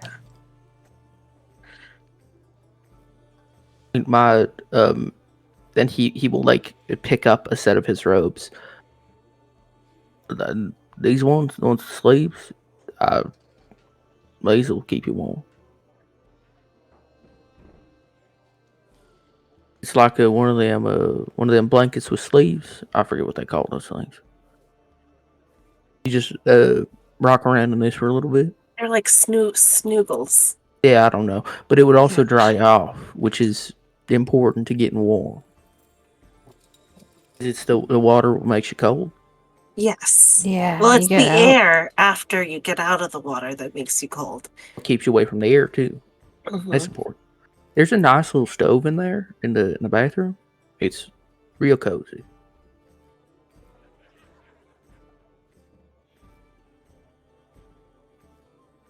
I'm Still just saying, feels awkward. She just got- sort of looks at everyone. We got solutions to these problems. I ain't gonna make you do nothing. If it's no, it's no. Whatever. I'm just saying, like, we have the technology.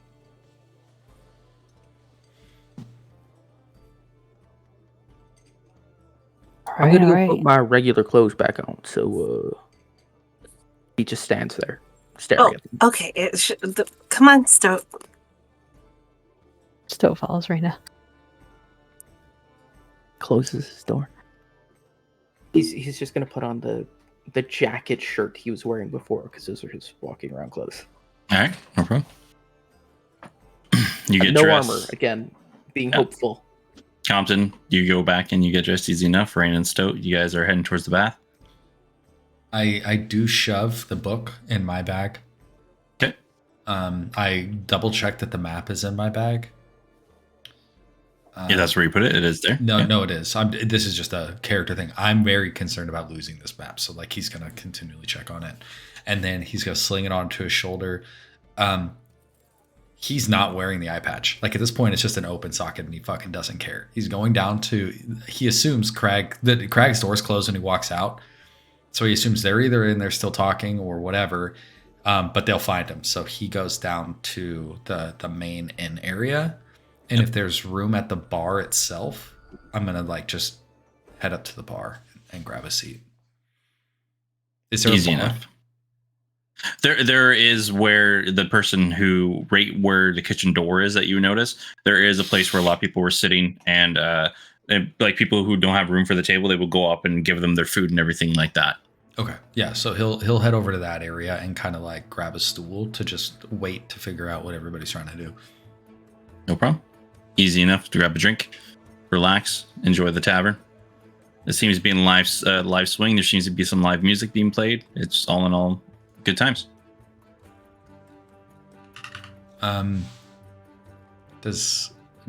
While all this is happening, when he's sitting there and he's drinking, he's gonna get a coffee and a whiskey, which is probably weird, but that's what it is. Okay. Do I see Talia or Lacey? Let's see. Listen, yeah, you would see both of them walking around. Okay. I just want to make sure if I see them that I see them see me. I'm not going to do anything with it, but it's just like, oh, we see that he's here, right? They pass and they give you like an eye, but they continue on with the work. Like this is the rush right now, right? Oh, so perfect. So unless you're waving them down, they like look at you, give you a recognizing nod, but keep going on throughout their work. Perfect. And then that's it. He's just gonna kind of hang out there until everybody else does what they do. Rain and Stoat. All right, Stoat. So I'm gonna help you. We're gonna make it nice and warm and toasty in there, and then you just have a nice relaxing soak and just scrub up a little bit, and you'll feel better afterwards.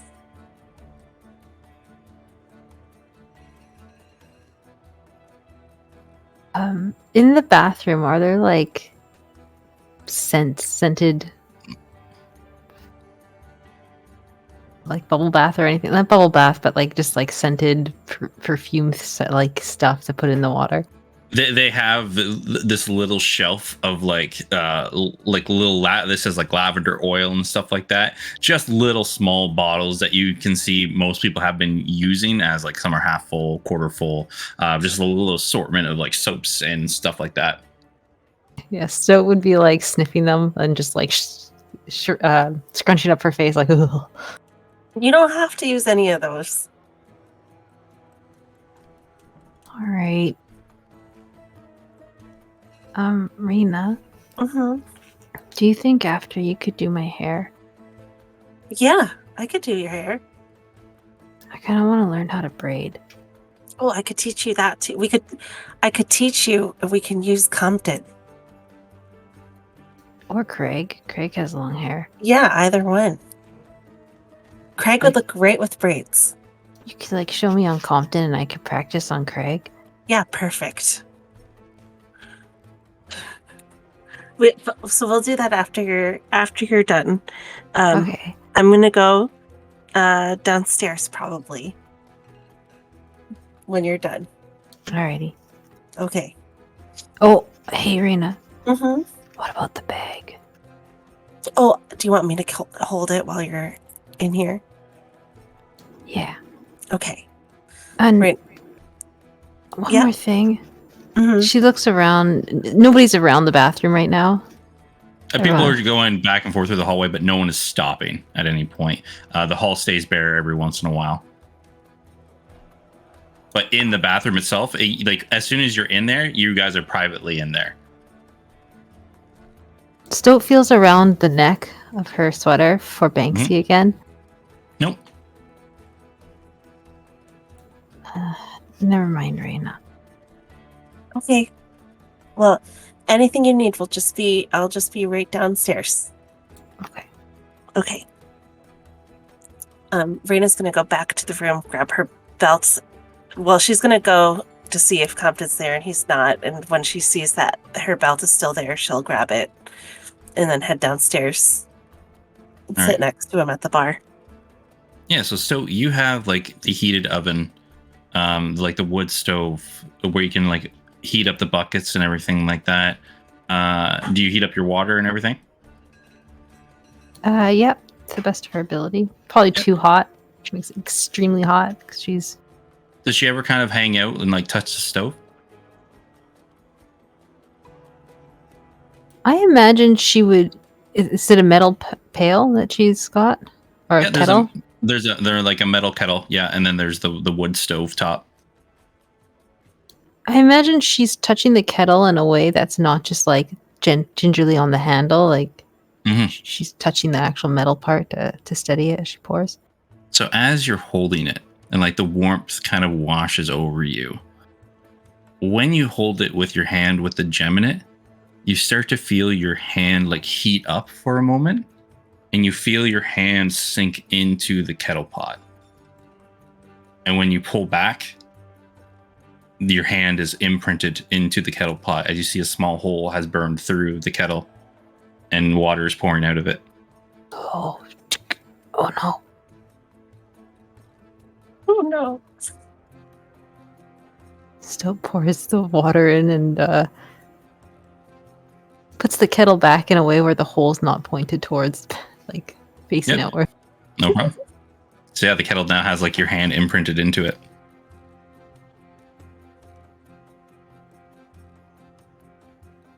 Oh my god.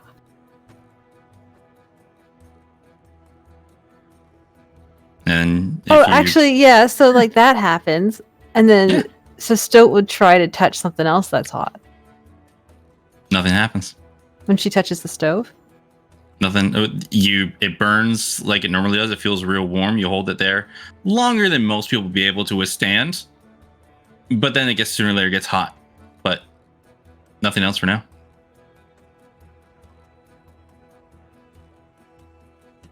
Seems like once per day you might be able to do something. Cool. Interesting. You stop, take your bath? Yep. All right. You're there, you heat up, take a long overdue bath. The water turns brown. Raina, you're downstairs. What's everybody else doing?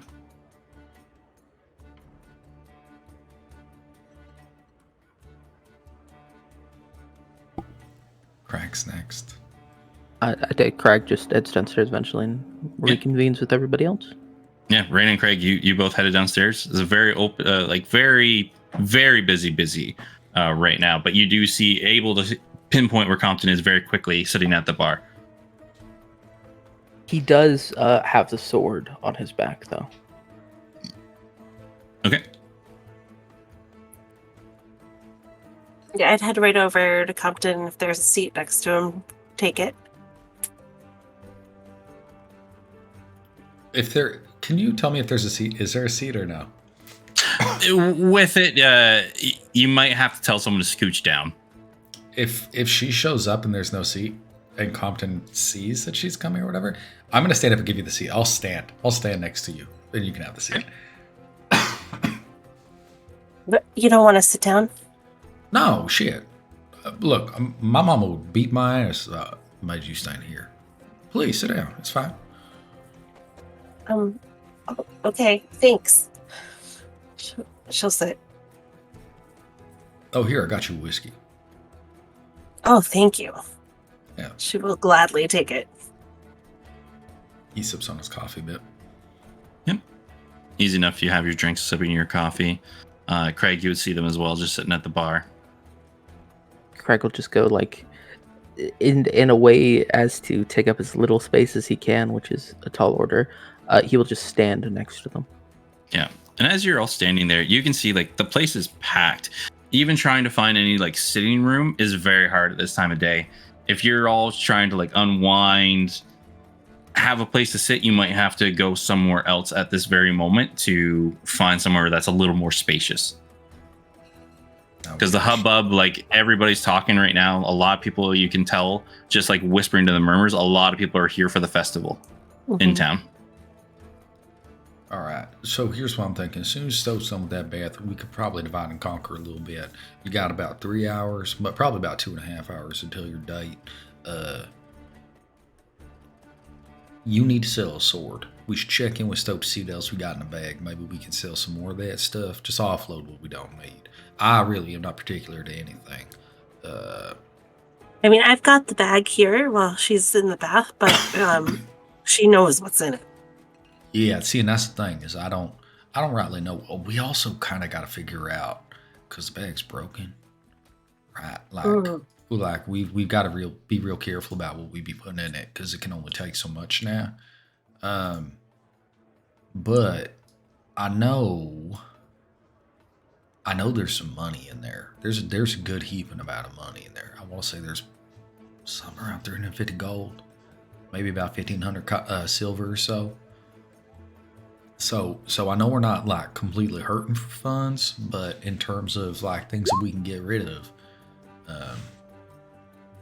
yeah, we've got a lot. We had that whole wagon load. Also got a mess of shields in there. yeah, I don't think anybody here uses. yeah. My thought about this is this: maybe you go and offload some of this. Like me? Well, you got to sell the sword anyway, right? Somebody's got to sell a sword. I don't hate to do it specific. I don't feel like specific what kind of way about it. Craig, I'm gonna tell you, I don't know if I can lug that thing around nowhere. It ain't that heavy. How Hold it. He'll take it off his back and hold it out to him. big is It this? really ain't that heavy because you have to be able to swing it around. I imagine Compton can probably like hold it hilt just vertical, right, like this. But I don't think he can hold it out. Like that's a big ass. Holding sword. out, you get tired. It's about 15 pounds. That's a heavy fucking Big. sword. That's a big fucking sword. Yeah. But it's not that bad. Like, it has to be light enough you can swing it around. Oh, just so you guys know, I did volunteer your hair to be used for me to teach Stout how to braid. Wait a second. She that's- asked you. That's going to go great. Yeah, she asked me to teach her, so I'm gonna teach her. She didn't. Okay, then. Fine, I guess. But the plan is I'm going to braid your hair, Compton, and then she's going to learn, and then she's going to test it on Craig's hair. Yeah, I mean, okay. I see this as She a couldn't- positive outcome for me, so that's fine. Well, yeah, you get your hair braided. By you. Past experiences don't make me particularly excited about this, but, like, it should be fine. You can take it right out, but we just she was excited to learn about it. Oh, that's fine. I'm more than happy to help. It's just the last time somebody practiced braiding my hair, they ripped a great big chunk of it out. That's why Jack has short hair. I'm not saying that's not going to happen, It's But- fine if it does. I'm just saying, like, I'm not Okay. looking forward to it. Yeah. Okay. And I okay. apologize if I do, but I'll try to teach her to be gentle. Hey, it's fine. And so, do you take just a very, very quick, like, just to say you had a bath? I think Stoat likes being in the bath, hates getting out of the bath. Okay, so you linger. Yeah. Okay, yeah. How long would you say you probably stay in there until it gets cold, right? Yeah. Yeah. So yeah, after about like 10 minutes or so, 12 minutes, it starts to cool down, and you're all sitting there having the conversation, and Stoat has not come down yet. That's fine. Look, if did anybody tell Compton that she's actually in the bath? Yeah, I said she's up there. Oh, I think. okay. I don't recall. Thank God she. I don't know. I love the kid, but between the two of us, like that's the dangerous. That's a health hazard. Yeah, I was not looking forward to it. I woke up this morning and I just thought, where am I? You know? Look, all I'm trying to say is, not great. This is good. So, but my thought, going back to it. Let's go sell this stuff. I can take a quick gander at that hole Stoat found, right? Or no? Yeah, I need an also eye like patch. to see that hole. Look, everybody wants to see Stoat's hole, but we'll figure that one out. I need to get an eye patch too. Can I just make a suggestion? We just take a day, please. I fucking beg you. Okay, that's fine. I won't look. I won't look. I can't say it. I don't want to get sucked into another 20-minute adventure, please. I want to have a pleasant night. 20 minutes in and out. It'll be fine. Look, okay, fine. We won't do that. We've already got an adventure. We got Craig's date. So how about then we all go over to get some. You need to get some flowers. I remember that. Yeah. I need better clothes. I'm okay for right now, but I do need to get a hat and I need to get a fucking eye patch because this whole fucking thing's it's a look. I know. And so, do you just get dressed and just head downstairs after your bath? Yes. Yes. Stoat's going to also bring that kettle downstairs and show. She wants to show Compton.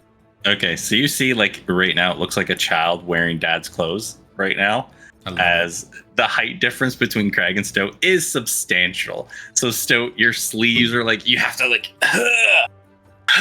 heave them up and they keep dropping down, and like the gown is just trailing behind you. You're tripping over it as you're kind of like going down the stairs, and you're like holding this kettle trying to balance as you're walking down the stairs.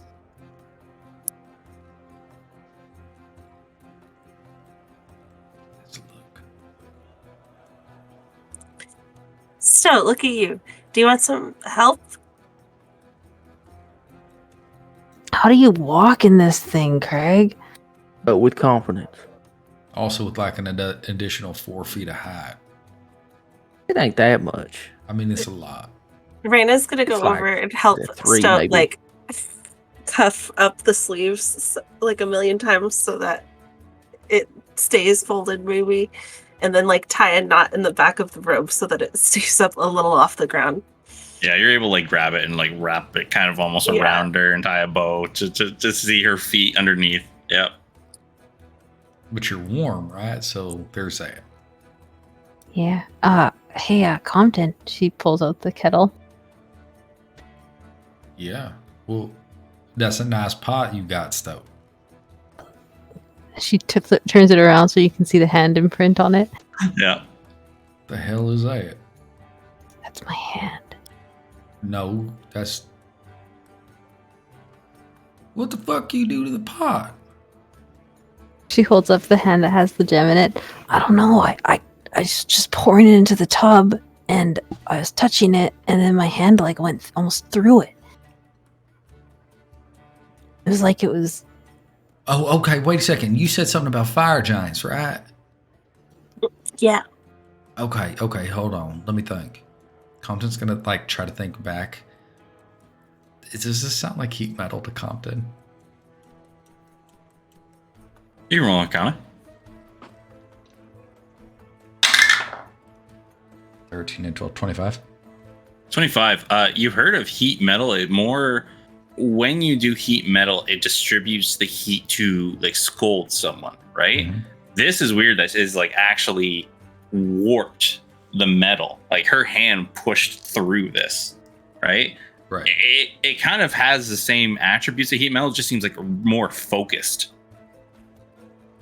Shit, so we're gonna have to look into this because like there's some magic I know about that heats metal up. So like you could essentially take a big piece of metal and make it real hot and create an issue for anybody holding it or wearing it or whatnot.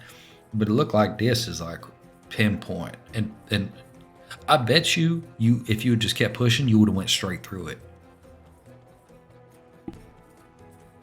I tried to do it again, but it didn't seem to work. Well, okay. Sometimes it's a situational thing. Sometimes it's environment. Sometimes it's like a time limit, right? All magic takes energy, and you got to like replenish those stores. Like I do spells, right? And depending on the type of spell it is, sometimes it uses more of my energy than the other, and I can only do so much in a day. So we just got to figure that out. What we can do though is try again, maybe in a couple hours or tomorrow, and see if it works. Okay.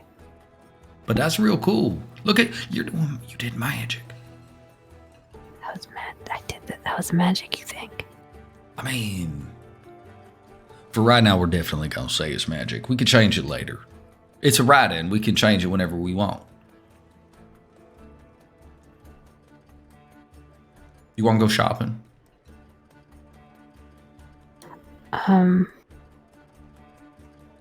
For what? We're gonna sell a bunch of stuff. Give me an eye patch. Get rid of this whole.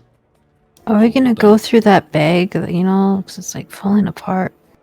We're gonna take some stuff out of it and sell it. Yeah. Okay. I think we gotta talk to some folks over there, see if they can't fix it either.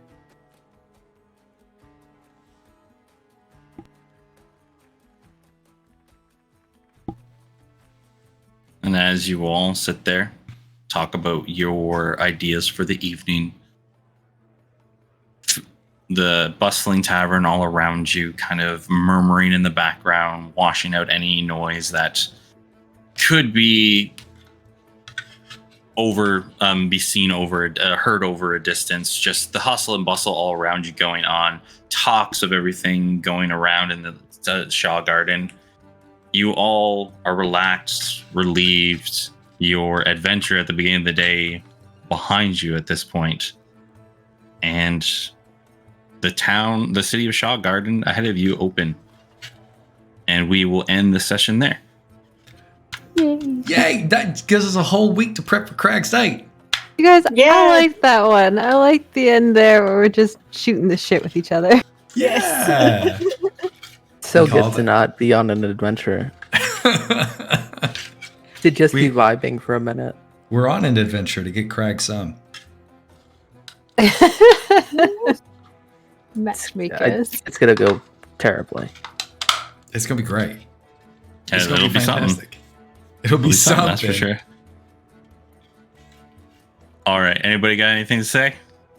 We're changing times again. Schedule change once again. We're done. That's it. No, not going forward. This is going to be. We're going. Yes, everybody. My wife has decided that you Alright. lovely people, 9 EST is too late for everybody, including the players. So we're gonna go back to 8 EST. Screw Canadian summer. What the fuck is Um, Canadian summer? You talk about it like it's a thing. We have a very low, limited window of sunshine and warmth. So we try and take advantage of it. Oh, I We're get not it. all You like need to you. use those hours. Like I still Yeah, have It's light. when you get a couple of good days. Yeah, exactly. It's just like, hey, warmth and sunshine, we'll take it. So Yeah. really, it was going to be a schedule adjustment for like a max of 3 weeks, anyways. Pretty That's what much, I yeah. said. Okay. Yeah. Okay. Yeah, that's exactly what it was. It's just our Canadian summer, which isn't very long. Remember, Stoat was talking about seagulls. Piers was like, Canadian summer has begun. Yeah. Fucking B doesn't live in Canada. She lives in the utmost northern regions of the world. No. B lives in Canada. I'm the one that doesn't live in Canada. I live in American Canada. That's fair. And then fucking M's over here in what was it? American Canadian Canada? America. Canadian Yes. America? Whatever. Exactly. Okay. All right. So there is a couple of other announcements. Real quick, Em, did you have something before I? No, I was just gonna reiterate. Yes. So now we're back to 8 EST. 8 EST going forward. 5 Yeah. BST. Also, for those of you who are paying attention, which most of you are, I think you've noticed there's a dual stream going on. I'm streaming, Grim is streaming. This is effectively just a testing period until Grim's stream is up to, a zero issue output, right? Which I apologize, everybody. The beginning was quite rough for all of your ears, and I do apologize. But I'm going to be adjusting, testing over the week, and making sure that doesn't happen again. And thank you for sticking it out, everybody who came around and watched. And I hope you're enjoying the show thus far. Mm-hmm. And for those of you who did check it out, again, transitioning forward, as soon as we get to a place where this output is dialed in, which could very well be next week once Grim looks at where those errors are, we'll find out. Eventually it will stop being streamed on my channel, and it will be solely on Grim's, so we can ensure that it's just like a concerted experience. Messaging will go out, all that stuff is normal, but it's best to just keep you informed. So you're aware, we're aware. The show will always continue, and then we will figure out a way to make sure that all this stuff gets uploaded to YouTube too, for those of you who check that out. So I think that's all of the updates. I don't think there's anything else. No, not for me. So, hey, everybody. As always, thanks for stopping by for the adventure. I hope you had a good time. Things happened, and more things will happen next week and the week after that. So tune in next week, 8 EST. Going forward Saturday, and just happy you all stopped by, and it's gonna be a good time, I think. Again, I hope you all have fun. Bye everybody. Thank you. Everybody, night.